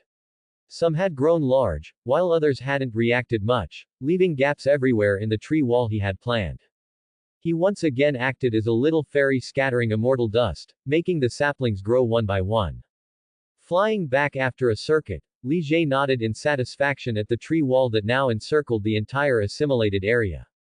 However, the entrance he had specifically left open couldn't just remain exposed, so Li Jie immediately took some wood from his world, built a wooden door of the appropriate size, and installed it. Buzz buzz. Hello, I am Li Jie. Oh, it's you, Peter. You're coming to find me. Alright, it seems you've made up your mind. Do you need me to pick you up? In that case, alright. My current location is, come over yourself. Li Jie was not at all surprised by Peter's sudden call. After all, he had given Peter enough hints, and Peter was bound to remember him after discovering he had gained supernatural power. While waiting for Peter to arrive, Li Jie looked at the area surrounding the research institute, which had become completely clear due to Coulson's diligence, and decided to add a few more things. By the moat, Li Jie began constructing an open-air corridor that circled the edge, placing a stone step every meter to serve as a chair, so people could sit and fish when they had nothing else to do. Also, he needed to place a chest every other step to store fishing rods, and the fish caught could also be stored inside. Behind each step, 1 meter away, Li Jie also placed a furnace and a chest filled with coal blocks. The caught fish could be grilled and eaten right away. As for whether Li Jie didn't need this much. Peter's joining was just the beginning. Li Jie could already foresee that his research institute would become an entertainment venue for many people in the future. In the open space in the middle, Li Jie began casually planting various fruit trees he had specially collected. Apples, peaches, pears, bananas. Don't tell him that the original Minecraft didn't have these. Whether Li Jie's world has them now is entirely up to Li Jie's desire. I rule my Minecraft. After finishing all this, Li Jie thought for a moment, feeling like something was still missing. Right, the lava pool. He couldn't do without this super trash can. So Li Jie found another suitable spot, dug a 2x2x1 pit, and filled it with lava. Knock, knock, knock. Li Jie, are you in there? It's Peter, I'm here. Li Jie, who hadn't slacked off, quickly finished everything. He was sitting near the main door, leisurely fishing, when the sound came from outside. Hearing the sound, Li Jie neither answered nor got up. He simply used telekinesis to open the inward swinging door. A figure pushing a bicycle stood at the entrance. Although he wasn't wearing glasses anymore, his geeky demeanor hadn't changed. It was Peter. Peter pushed his bicycle, somewhat reservedly surveying everything in front of him. Walls made entirely of trees, vibrantly colored textures that seemed unreal, and the tiny blocks forming the trees, visible through his enhanced vision. All of this made Peter feel as if he had arrived at the entrance to a fairy tale world. As the wooden gate opened, everything inside came into view: the neat small river beside the road, the long corridor built along the river, the stone chairs, boxes, and strange stoves behind the chairs placed along the corridor. There were also various fruit trees visible through the corridor, and a two-story building standing in the center. All of this gave Peter a sense of unreality, as if these things shouldn't exist in the world. Peter could clearly see tiny blocks on everything here. "Peter, why are you standing there stupid? Come and fish with me." Li Ji's slightly teasing voice came, and Peter snapped out of his daze, quickly pushing his bicycle to Li Ji's side. Li Jie waved his hand at the wooden gate, and it closed automatically. He took a fishing rod from a nearby box and handed it to Peter, motioning for him to sit down. "Now, I'll show you my true power first. Other things can wait." Li Jie just wanted to cut to the chase, letting facts speak for themselves. Explaining every time was quite troublesome. As Li Jie spoke, his and Peter's figures, along with the steps they were sitting on, disappeared. Then, in Li Ji's world, by a fishing pond also specially designed for fishing, they and the steps they were sitting on reappeared simultaneously. The rest was simple. With the existence of a private world and Li Ji's powerful ability of design materialization as capital, Peter suddenly found Li Ji's crazy plan reasonable. Possessing the power to create a world, a power truly belonging to gods, and being able to design perfect conditions for any power to materialize, creating a path to godhood was not empty talk. Moreover, Li Jie only needed him to collect extraordinary powers he encountered, even just samples, not to do anything bad. Why shouldn't he join his plan? Actually, Peter felt that Li Jie didn't need to collect these things at all, he could do everything himself. However, after Li Jie explained the difference between his designed abilities and collected abilities, Peter understood Li Ji's reason for doing so. Black box abilities, after all, are not naturally occurring, there is no true method to learn them. Only by collecting enough naturally occurring extraordinary powers can Li Jie obtain enough information from them and then design powers that can truly be learned and are suitable for large-scale dissemination. Li Jie initially couldn't create systematic abilities, but Kamar Taj's magic knowledge accumulation gave Li Jie this qualification. Collect, scan, organize, design, and then divide into clear levels. His 9 heavens, each layer corresponding to one level. His existing world would be the 9th heaven. Although according to Li Ji's internal design, he had not yet met the conditions for the 9th heaven, as the source of power for the future path to godhood, this position was well deserved. The 9th heaven is Li Ji's private space, others cannot enter without his permission. The other 8 heavens, which have not yet been opened, are the true path to godhood open to others. Regardless of whether the levels Li Jie designs in the future are reasonable or not, there is no true cultivation system in this world anyway, so he can design it however he wants. Talking about his 9 heavens plan with Peter, Li Jie seemed very excited.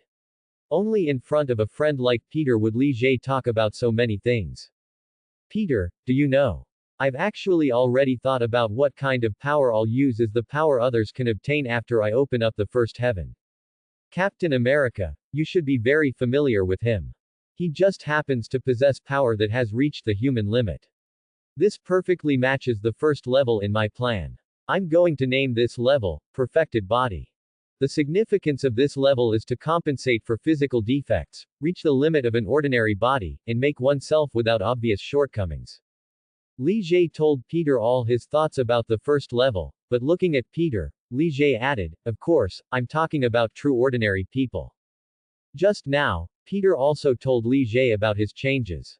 Li Jie certainly wouldn't miss this opportunity to collect his information, using the instruments in the Research Institute to thoroughly test Peter's strength. Although he hadn't reached the upper limit of Peter's power growth, the power he could currently exert had reached 1 to 2 dozen tons. This clearly exceeded Captain America's physical limit strength and did not conform to the first level designed by Li Jie. Even if Li Jie wanted to create a path to godhood, he would let those who walk it progress step by step, and certainly wouldn't let people gain too much power from the very first step. As the saying goes, Dharma should not be easily transmitted, and becoming a god should also have conditions. Li Jie has decided that each level must have an entry threshold. he wants true gods, not mortals with only power. Do you know, Peter, according to my design, your life level should be the second level, extraordinary. This level begins to truly transcend ordinary life, possessing various incredible powers, just like the powerful strength you possess. Hearing Li Jie place him in the second level, Peter pursed his lips. He hadn't expected that his current powerful strength would only be the second level in Li Jie's design, which gave him a sense of frustration. However, thinking that Li Jie was designing the levels for true gods, he had no further objections. Li Jie, can you tell me what the third level is like in your design? I'm very curious. Peter had roughly understood the meaning of the second level. He felt that most of the extraordinary powers Li Jie collected would probably be used in designing the second heaven. After all, Li Jie also said that the second level would possess various powers, so it was reasonable for Li Jie to want his help in collecting them. However, looking at Li Jie's lazy demeanor, Peter thought Li Jie might just be trying to be lazy, as Li Jie hadn't hidden the fact that he was still a magician. He didn't think that with the help of magic knowledge, Li Jie couldn't gradually explore and create suitable powers for dissemination using the ability of design materialization. Oh, you mean the third level. In my design, the third level is called divine power. People at this level should possess their own energy core, beginning to break free from reliance on food, able to sustain their survival with energy, and have more tenacious vitality. Their strength and self-healing abilities will be enhanced, and at the same time, the lifespan limit will be lifted. The stronger the energy core, the longer the lifespan. But I will add an upper limit to their lifespan. 500 years, I think that's long enough. After all, I want them to become gods, not to gain eternal life instantly and then just muddle through. Peter watched Li Jie excitedly wave his hand, explaining his ideas for the third level. Actually, Peter wanted to tell Li Jie that he thought 500 years of lifespan was still too long. But thinking that Li Jie might have other ideas, he didn't bring it up. So, Li Jie, do you need to collect anything for the third heaven? Peter noticed that Li Jie hadn't mentioned what the energy core for the third level should be based on, so he asked. Don't worry, Peter, I've already designed the energy core. Did you forget the red stone I introduced? The red stone is the best energy core. I will use miniature red stones as energy cores for them to acquire. Additionally, I will collect some items, modify them, and use them as resources obtainable in the third heaven, making them more proactive. I already have a target, but I need to wait a bit. The things I prepare will definitely be what they desire. If they want something, they must challenge themselves and fight for it. As Li Jie spoke, the image of the Tesseract appeared in his mind. Li Jie, won't doing this cause social chaos? Peter's good-natured side showed itself again. He frowned, worried that Li Jie's plan would lead to social disorder. Don't worry, Peter. Within the path to godhood I designed, they can get everything they want. Moreover, those who become powerful are mostly good-natured, they will maintain the development of society. Besides, the path to godhood I designed emphasizes voluntariness, and not that many people can advance to the higher levels. The upgrade methods I designed for the later levels will eliminate those who are unsuitable. Only the first and second levels have few conditions, the subsequent levels are not something just anyone can reach. And those who truly reach the later levels usually won't focus their attention on the earth anymore. Li Jie smiled slightly at Peter's concern, dismissing it. How could truly powerful people care about these insignificant things on earth? Furthermore, if everyone became powerful, how would that be different from before they became powerful? Society wouldn't descend into chaos so easily. Besides, considering the state of this world, isn't chaos a perfectly normal thing? The naive little spider thought carefully, nodded thoughtfully, and was easily convinced by Li Jie. Then the fourth level. Alright, I'll tell you about the later levels slowly once all the necessary items have been collected. The first three heavens haven't even taken shape yet. As soon as Peter opened his mouth, Li Jie immediately raised his hand to interrupt his question. What was the point of talking about something that hadn't even materialized? Speaking of which, the current transcendent community has a consensus. Everyone will have a codename, which they can choose themselves or wait for others to give them. Just like Captain America and Iron Man, I have also chosen a codename for myself. It is Immortal. Peter, have you thought of your codename? Not wanting to discuss his level design with Peter anymore, Ligier steered the conversation toward the codenames of transcendent beings. Sure enough, Peter immediately forgot the previous topic, his attention captured by the subject of codenames. Immortal. Is that the kind of immortal from Eastern mythology stories? But Ligier, you certainly deserve this codename. As for me, Ligier, do you have any suggestions? Peter clearly understood some Eastern culture, and immediately grasped why Ligier chose that codename. He looked himself over, still unable to find any prominent features. After hesitating, he looked toward Ligier. Spider-Man. Peter, this is the most suitable codename for you. Ligier didn't hesitate at all, blurting it out immediately. Spider-Man. Spider. Hearing this codename, Peter instantly remembered something and stared at Ligier with wide eyes. That's right, Peter. You only gained your powers because you were bitten by a super spider while touring the Osborne Industries tower. It happened right when you were taking photos of Gwen. At this moment, Ligier didn't forget to tease Peter about taking photos of Gwen. Doesn't this count as stealing the research results of Osborne Industries? Peter was conflicted, wondering if this counted as theft. No, Peter. I captured that spider, and based on my scan, its venom was completely formulated based on your genes. In other words, while you gained transcendent power from the bite, anyone else bitten would simply die. Therefore, you even helped them eliminate a hidden danger. This is the reward you deserve. However, you should investigate the researchers of these super spiders, as this whole situation looks too strange. Ligier used his scanning ability as an excuse to explain the relationship between the super spider and Peter, then feigned surprise while suggesting an investigation. This could greatly boost Peter's motivation, making him keep a close watch on Osborne Industries, meaning Ligier wouldn't need to collect the transcendent powers that appear there himself. Moreover, Ligier had prepared bait for Peter, believing that Peter would be extremely enthusiastic about collecting transcendent power. Oh right, Peter, after all this talk, I haven't told you the compensation for helping me collect transcendent power. Let's set the minimum compensation for one type of transcendent power at 1 million. The more valuable it is, the higher the compensation, with no upper limit.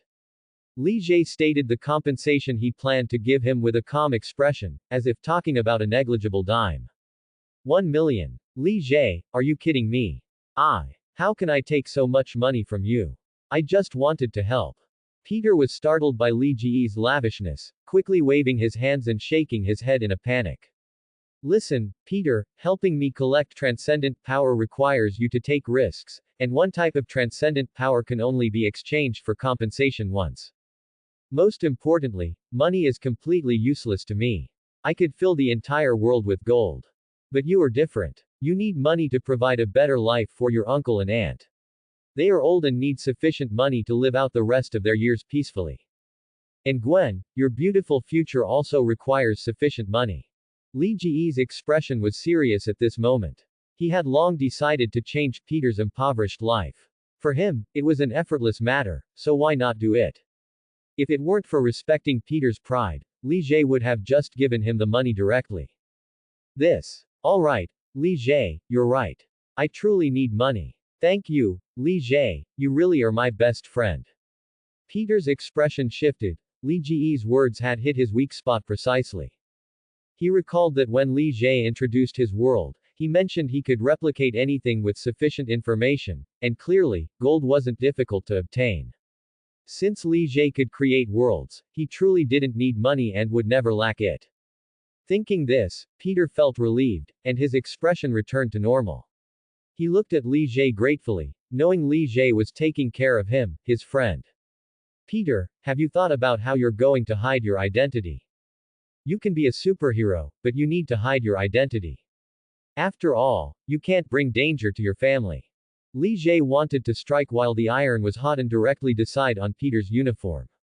A superhero. Are you talking about me? Ligier, do you have any good ideas? When Peter heard Ligier say that he could become a superhero, his face immediately flushed, and his expression became a little excited. After all, who could refuse such a title? I'll give you the ability to change your appearance, and by the way, help you design 2 sets of uniforms. Li Jie nodded as he spoke, very satisfied with his idea. Peter looked at Li Jie expectantly, not taking the opportunity to ask Li Jie to design more powerful abilities for him. He was a content person. Peter, don't move. I'll give you the ability directly. Li Jie walked closer to Peter, reminded him, and then pressed the light sphere of power that had just materialized directly into Peter's glabella with his right hand. After receiving Li Jie's reminder, Peter indeed didn't move, watching Li Jie press the strange light sphere onto his glabella. A surge of information appeared in Peter's mind. He quickly processed it and came back to his senses. Peter was excited and, not caring that Li Jie was right next to him, immediately began to experiment. Peter's clothes blurred and changed, and then a classic red and blue Spider-Man uniform appeared on him. Peter carefully observed himself in the water's reflection. The red and blue mesh tight-fitting uniform covered his entire body, perfectly outlining his well-proportioned and strong physique. The spider logo on his chest indicated the source of his power. Then, with a thought, his uniform blurred and changed again. All the original colors turned black, giving him a cool, mysterious, and powerful feeling. Oh, that's awesome. Thank you, Li Jie, I really like the uniforms you designed. However, the black uniform looks too cool, so I'll usually stick with the red and blue one. Peter posed in front of the water for a while before remembering that Li Jie was still there. He quickly changed his clothes back. Then, with an excited expression, he expressed his gratitude and shared his thoughts. Alright, that's your freedom. It's getting late, Peter. If you don't mind, you can try the food in my world. Li Jie didn't care about Peter's thoughts, he just felt that black was more in line with his own aesthetic, which is why he added it for Peter. If he didn't like it, so be it. He couldn't change his mind, could he? He checked the time on his phone. It was almost dinner time, so Li Jie invited Peter to have lunch together. Of course, I'm really looking forward to what those magical foods taste like. Peter immediately expressed that he didn't mind, with a hint of anticipation in his eyes. He had told his aunt and uncle before leaving that he would be coming to Li Jie's place and might even stay for a meal, so he wasn't worried about them. When Li Jie introduced his world earlier, he was already curious about the food, so why would he mind trying it now? A month had passed since Li Jie and Peter's last conversation. The sun's radiance was no longer as scorching, autumn was approaching.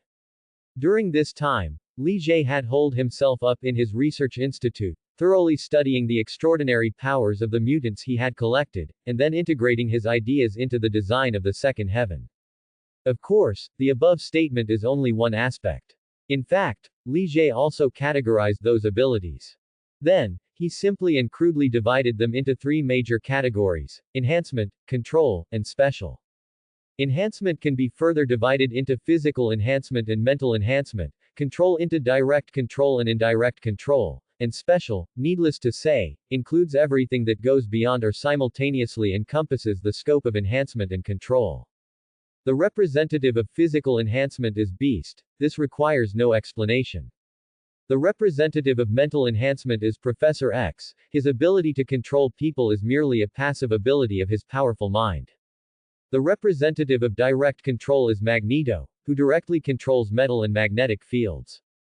The representative of indirect control is Pyro, who cannot create fire but can only control fire. There are many representatives for special abilities, such as Mystique, Cyclops, Storm, Shadowcat. With this classification, Li Jie immediately felt that his design for the second heaven was more complete. He even felt that his collection was already sufficient for the opening of the second heaven.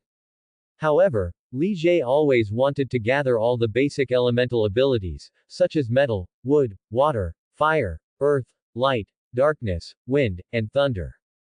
For metal, there's Magneto; for water, Iceman; for fire, Pyro; for earth, it seems only Apocalypse and Sandman have used related abilities.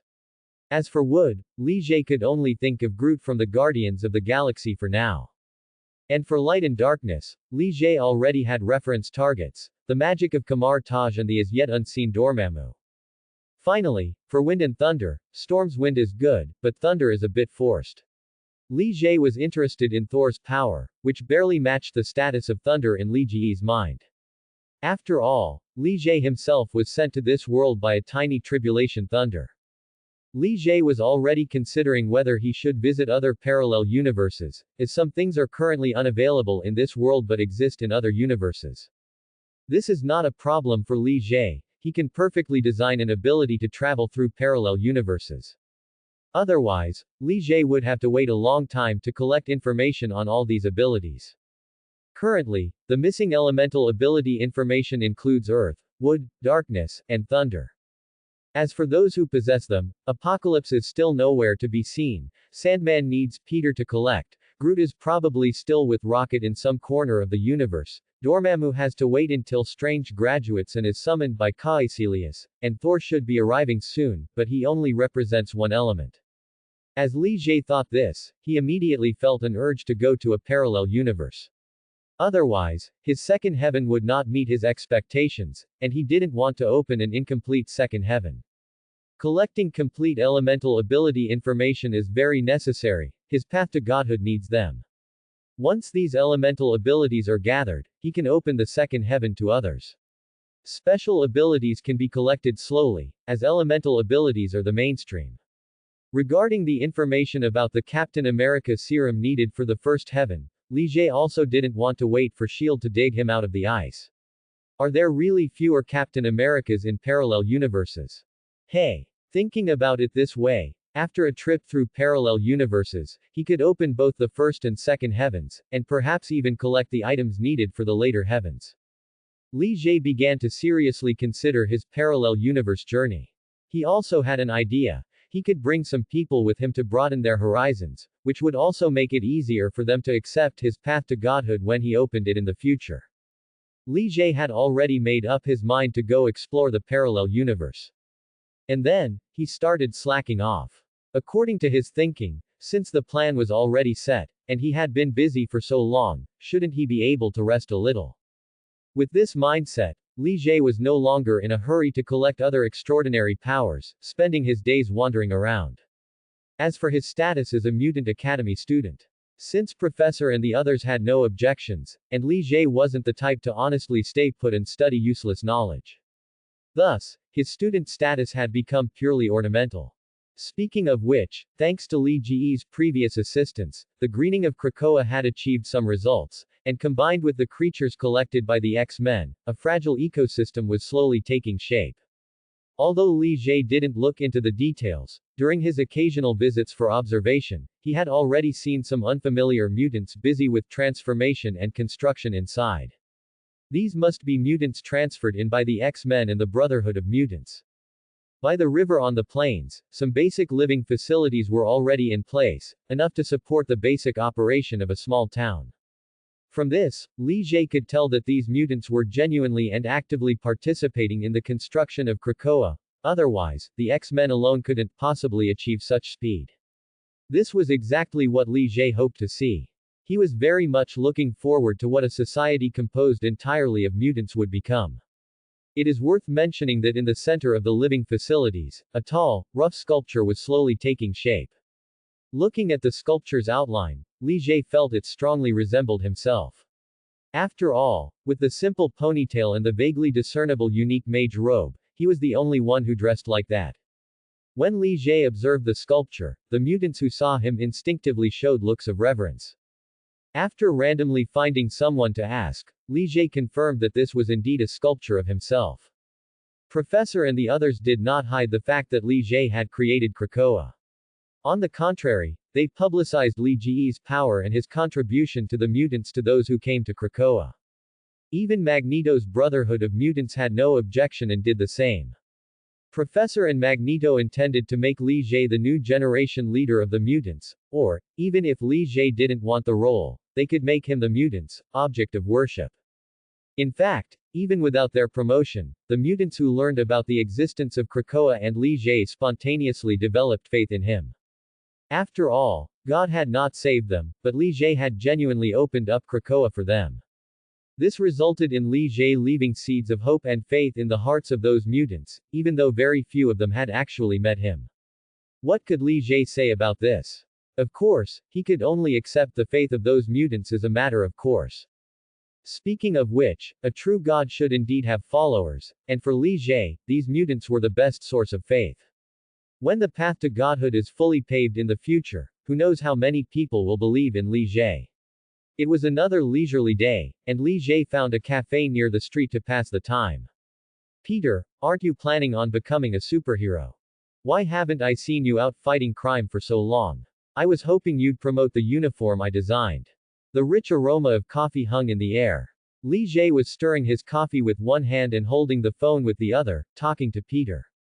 Oh, I see. Gwen certainly needs you to spend more time with her. Alright, I wish you both happiness. Putting down his phone, Li Jie wore a helpless expression. He hadn't expected that due to his influence, Peter and Gwen were hitting it off so well that Peter wasn't keen on becoming a superhero anymore. Moreover, thanks to the compensation Li Jie gave him for collecting extraordinary power, Peter was no longer desperate for money, Uncle Ben hadn't been harmed, and his sense of responsibility wasn't as heavy as it was in the original timeline. Currently, he was taking Gwen everywhere to play, using the $1 million Li Jie had insisted on giving him as compensation for collecting the power from his body. Peter still hadn't told Uncle Ben or Aunt May about the changes to his body, and neither had Gwen. He wondered how Peter explained the origin of this money. Li Jie let his thoughts wander, pondering these random things while watching the pedestrians outside the cafe. Just then, a man who looked extremely down on his luck, wearing a baseball cap and keeping his head down, walked into the cafe. Why did Li Jie notice him? Because he subconsciously scanned the man, and detected a restless, destructive energy, full of savagery, stirring within him. Li Jie found that he couldn't directly scan all of the man's information, only surface details. An aura belonging to a demon god was resisting Li Jie's scan deep within his body. With such obvious characteristics, Li Jie immediately confirmed the man's identity, Bruce Banner, or rather, the Hulk. Based on the information he just scanned, Li Jie also confirmed a suspicion. The Hulk was indeed related to demons, as the aura of a demon god could not be fooled. He wondered what kind of demon created an existence like the Hulk. However, Li Jie could also tell that the demon currently had little control over the Hulk. It had probably created a powerful figure for itself. Thinking of this, Li Jie's gaze toward Bruce Banner grew increasingly strange. He thought of another demon who also created a powerful figure, Mephisto and his Ghost Rider. The hired thug turned into a big daddy. Mephisto must have been furious then, right? Perhaps Li Jie's gaze was too obvious, as Bruce Banner immediately noticed his attention. Originally, he was a little nervous, thinking he had been discovered by someone, but seeing only a student-like boy, Bruce Banner couldn't help but sigh in relief. After a moment's thought, he walked straight toward Li Jie and sat down directly across from him. Hello, can you tell me why you were looking at me like that? Bruce Banner didn't know why he cared about the reason Li Jie was looking at him, he just had an instinctive feeling that it would be beneficial to him. Ah, I was looking at the fellow inside your body. He's quite interesting. Bruce Banner's approach and his question momentarily stunned Li Jie. But who was he? He was the answer every question alien. Furthermore, he wasn't afraid of the Hulk, so he directly told him the reason he was observing him. What did you say? You can see it. Hearing this, Bruce Banner's pupils violently contracted, and he cried out in shock. However, he immediately collected himself, glanced around, and quickly lowered his voice, asking in a tone that was almost a savage growl.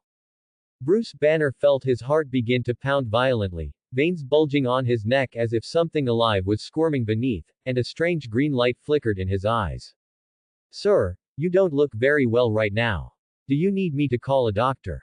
Li Jie watched Bruce Banner curiously, seeing him look like a beast about to go mad, and slowly picked up his coffee cup for a sip. Inhale. Exhale. Bruce Banner also noticed the changes in his body and immediately began deep breathing with his eyes closed. After a while, he finally managed to adjust his emotions and regain his calm.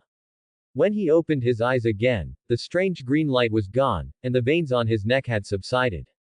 Who exactly are you, and what do you know? The calm Bruce Banner stared intently at Li Jie, secretly guessing Li Jie's background. I am Li Jie, a mutant. You can also call me by my codename, Xian. A mutant. Lee Ji's frankness was unexpected, as Bruce Banner knew the plight of mutants, which was honestly similar to his own current situation.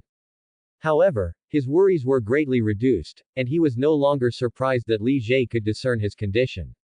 After all, mutants were strictly speaking, people like him. He knew that any strange ability could appear among mutants, so perhaps this boy had the ability to see other people's specific circumstances. Sorry, I forgot to introduce myself. I am Bruce Banner. You can call me Bruce. So, Li Jie, can you tell me what exactly you saw in me? This is very important to me. Bruce looked sincerely at Li Jie, hoping he would resolve his confusion. No problem, Bruce. You have the right to know. Actually, it's nothing much. I just saw another pure consciousness inside your body. He is very irritable, very angry, and also lonely and confused, just like a child. Li Jie did not tell Bruce about the speculation regarding the demon. That wasn't something he should worry about right now. Li Jie directly informed him about Hulk's situation, curious about what Bruce would do after learning this. Li Jie, are you saying, there is another consciousness, inside my body? And it's a child. Bruce felt his breathing become difficult. Weren't the changes in his body due to a lab accident? Shouldn't it be a kind of disease? Why would there be another consciousness? And according to Li Jie, this consciousness is a child. Does that mean he has been trying to kill a child all this time? Li Jie, are you sure? Why don't I feel anything at all? Bruce swallowed hard, asking in a hoarse voice, hoping Li Jie was lying. Don't rush, Bruce. Can you tell me what happened to you? Only then will I know how to answer your questions. Here, have some coffee and take your time telling me. Li Jie couldn't just tell him he knew everything, he needed an excuse. He pushed the coffee that he had previously asked the waiter to bring over toward Bruce, signaling him. Bruce stared at Li Jie with complicated feelings but didn't refuse. He picked up the coffee, took a large gulp, caught his breath, and began his story. Li Jie quietly listened as Bruce recounted everything that had happened to him, occasionally taking a sip of coffee, as if listening to an interesting story. It wasn't a very complicated matter to begin with, so Bruce finished quickly, then looked at Li Jie expectantly, waiting for Li Jie's explanation. Bruce didn't know what was wrong with himself, trusting Li Jie, whom he had just met, so much. Perhaps it was the confidence Li Jie exuded. Bruce convinced himself of this. Bruce, look, this is where your problem lies. You said that every time you transform, you lose your own consciousness, and when you regain it, you find yourself in a strange, safe place. This is so obvious, yet you never thought about it. If there were no consciousness, would your body find a safe place on its own? Even a beast-like consciousness is still consciousness. Li Jie looked at Bruce with an expression that said, I am speechless, and then pointed out this obvious flaw. A beast-like consciousness. Beast. That's right. Isn't Hulk just a beast? Bruce also had a look of sudden realization. He hadn't been completely unaware of Hulk's existence, but he had always treated him as a disease. Now that Li Jie directly told him that there was another consciousness inside his body, he quickly accepted the fact that he harbored another consciousness. Li Jie, you said he was like a child. Why is that? Bruce could only accept the fact that he had another consciousness, but he still didn't understand why Li Jie said it was like a child. Oh my god, Bruce. You haven't skipped school, have you? How could you ask such a question? You yourself said that Hulk only began appearing after problems arose in your body. Tell me, isn't a consciousness that hasn't been educated, hasn't had friends to communicate with, hasn't been treated kindly, and has only existed for a short time, just a child? And a child who is irritable, angry, lonely, and confused. Li Jie looked at Bruce as if he were mentally challenged, making Bruce feel awkward. Li Jie, you are right. Hulk is indeed a child, and it's understandable that he is so irritable and angry. It's because of me. Hulk has borne all the dangers for me, every single time. Bruce clenched his teeth and tightly gripped the coffee cup, veins bulging on his hands.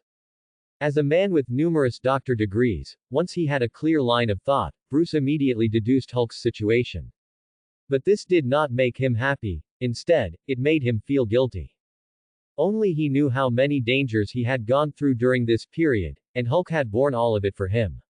Li Jie also said that Hulk was the consciousness of a child, meaning he had made a child bear all the dangers, and had constantly been trying to eliminate him. Although Hulk was essentially his second personality, the guilt in Bruce's heart did not diminish. In his view, Hulk was only born because of his own psychological tendency to evade reality. He was the cause of everything, Hulk was innocent. He would not use the excuse that the second personality was also himself to push all the blame onto Hulk. Bruce, what are you going to do? Are you still going to try to eliminate Hulk? Li Jie sobered his expression and looked seriously at Bruce. Bruce didn't directly answer Li Jie's question. Instead, he sized up Li Jie, and then, as if something occurred to him, his eyes grew brighter and brighter. Li Jie, do you mutants have anyone who can enter other people's consciousness? I want to meet the Hulk. Bruce's question made Li Jie narrow his eyes. Was he trying to use the power of the mutants to control the Hulk? Of course, we do. Professor X of Xavier's School for Gifted Youngsters has such an ability, and I am a student there.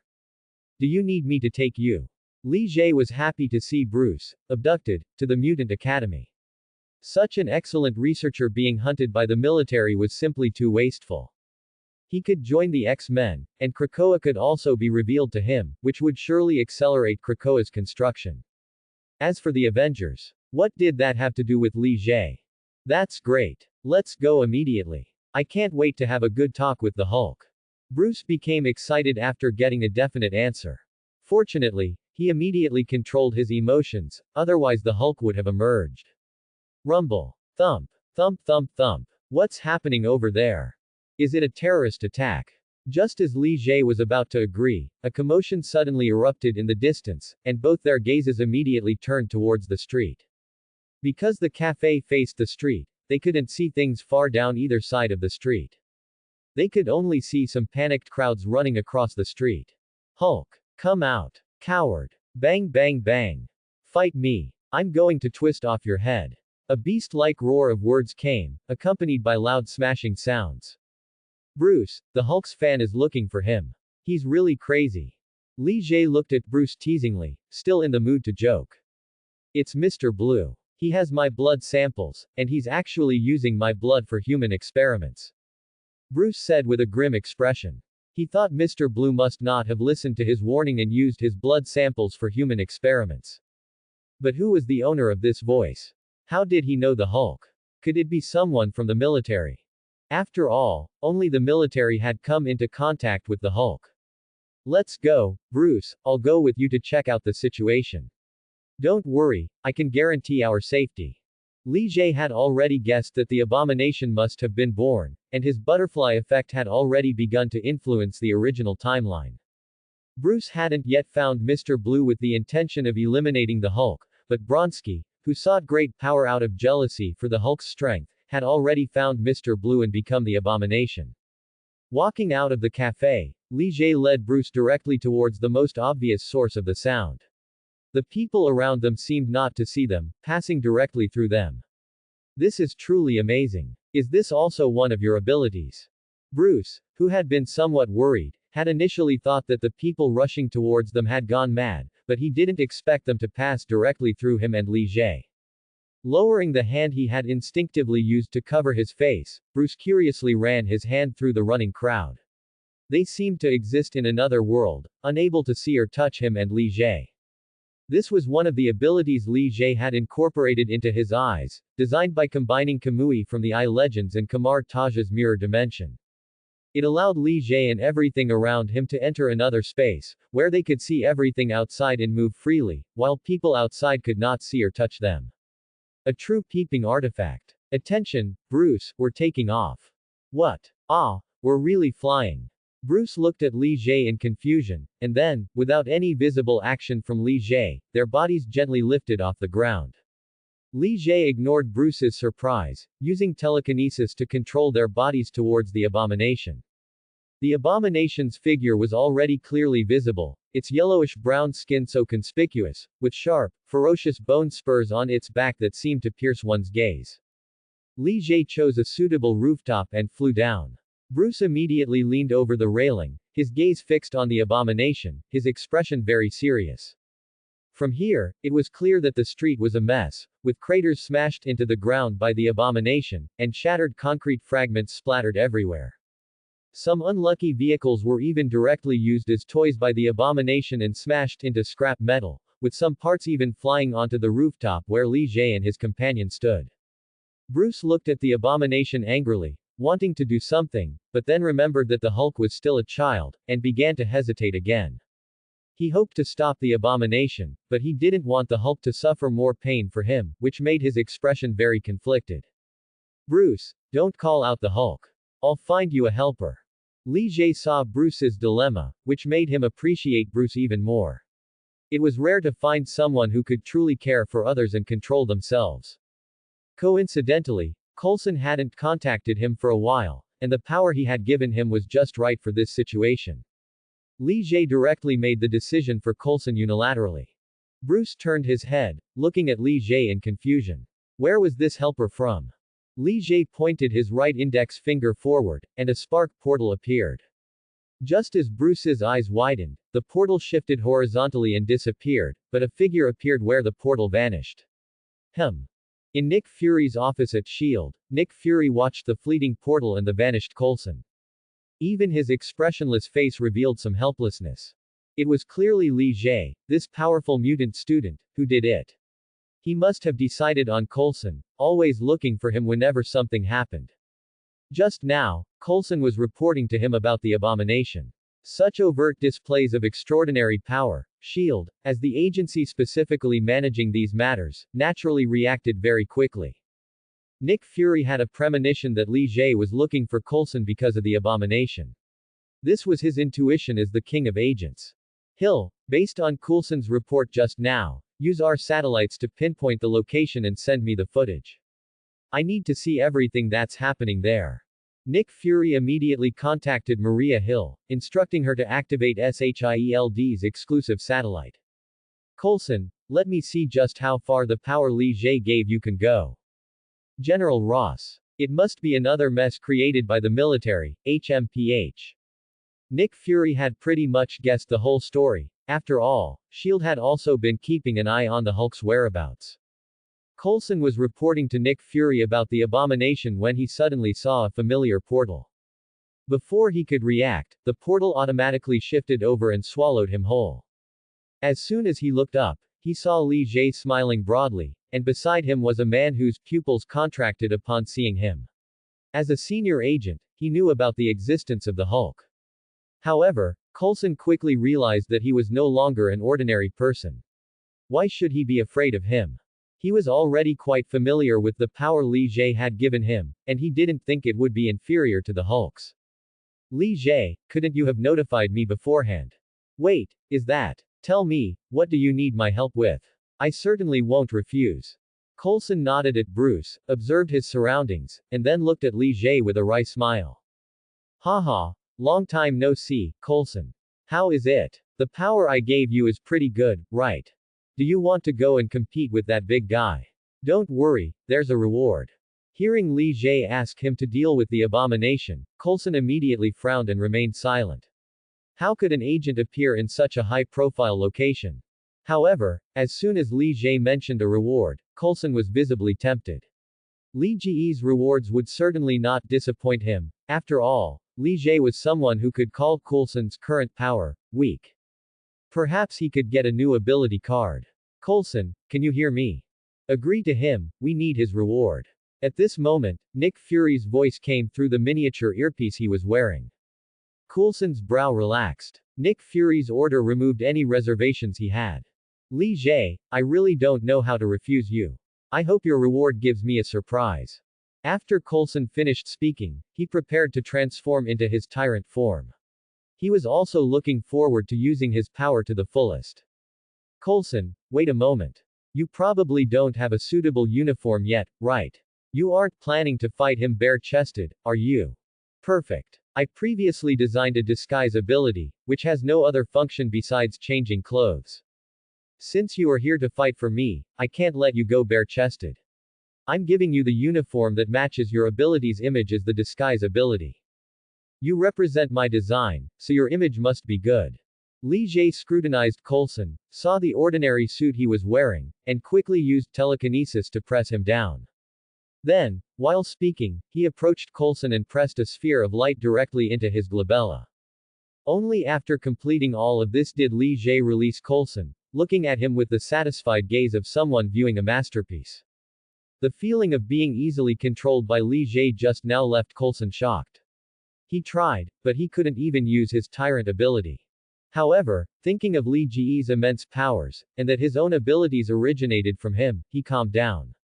Perhaps this was Li Jie's suppressive power over those who received his strength. Coulson then focused his attention inward.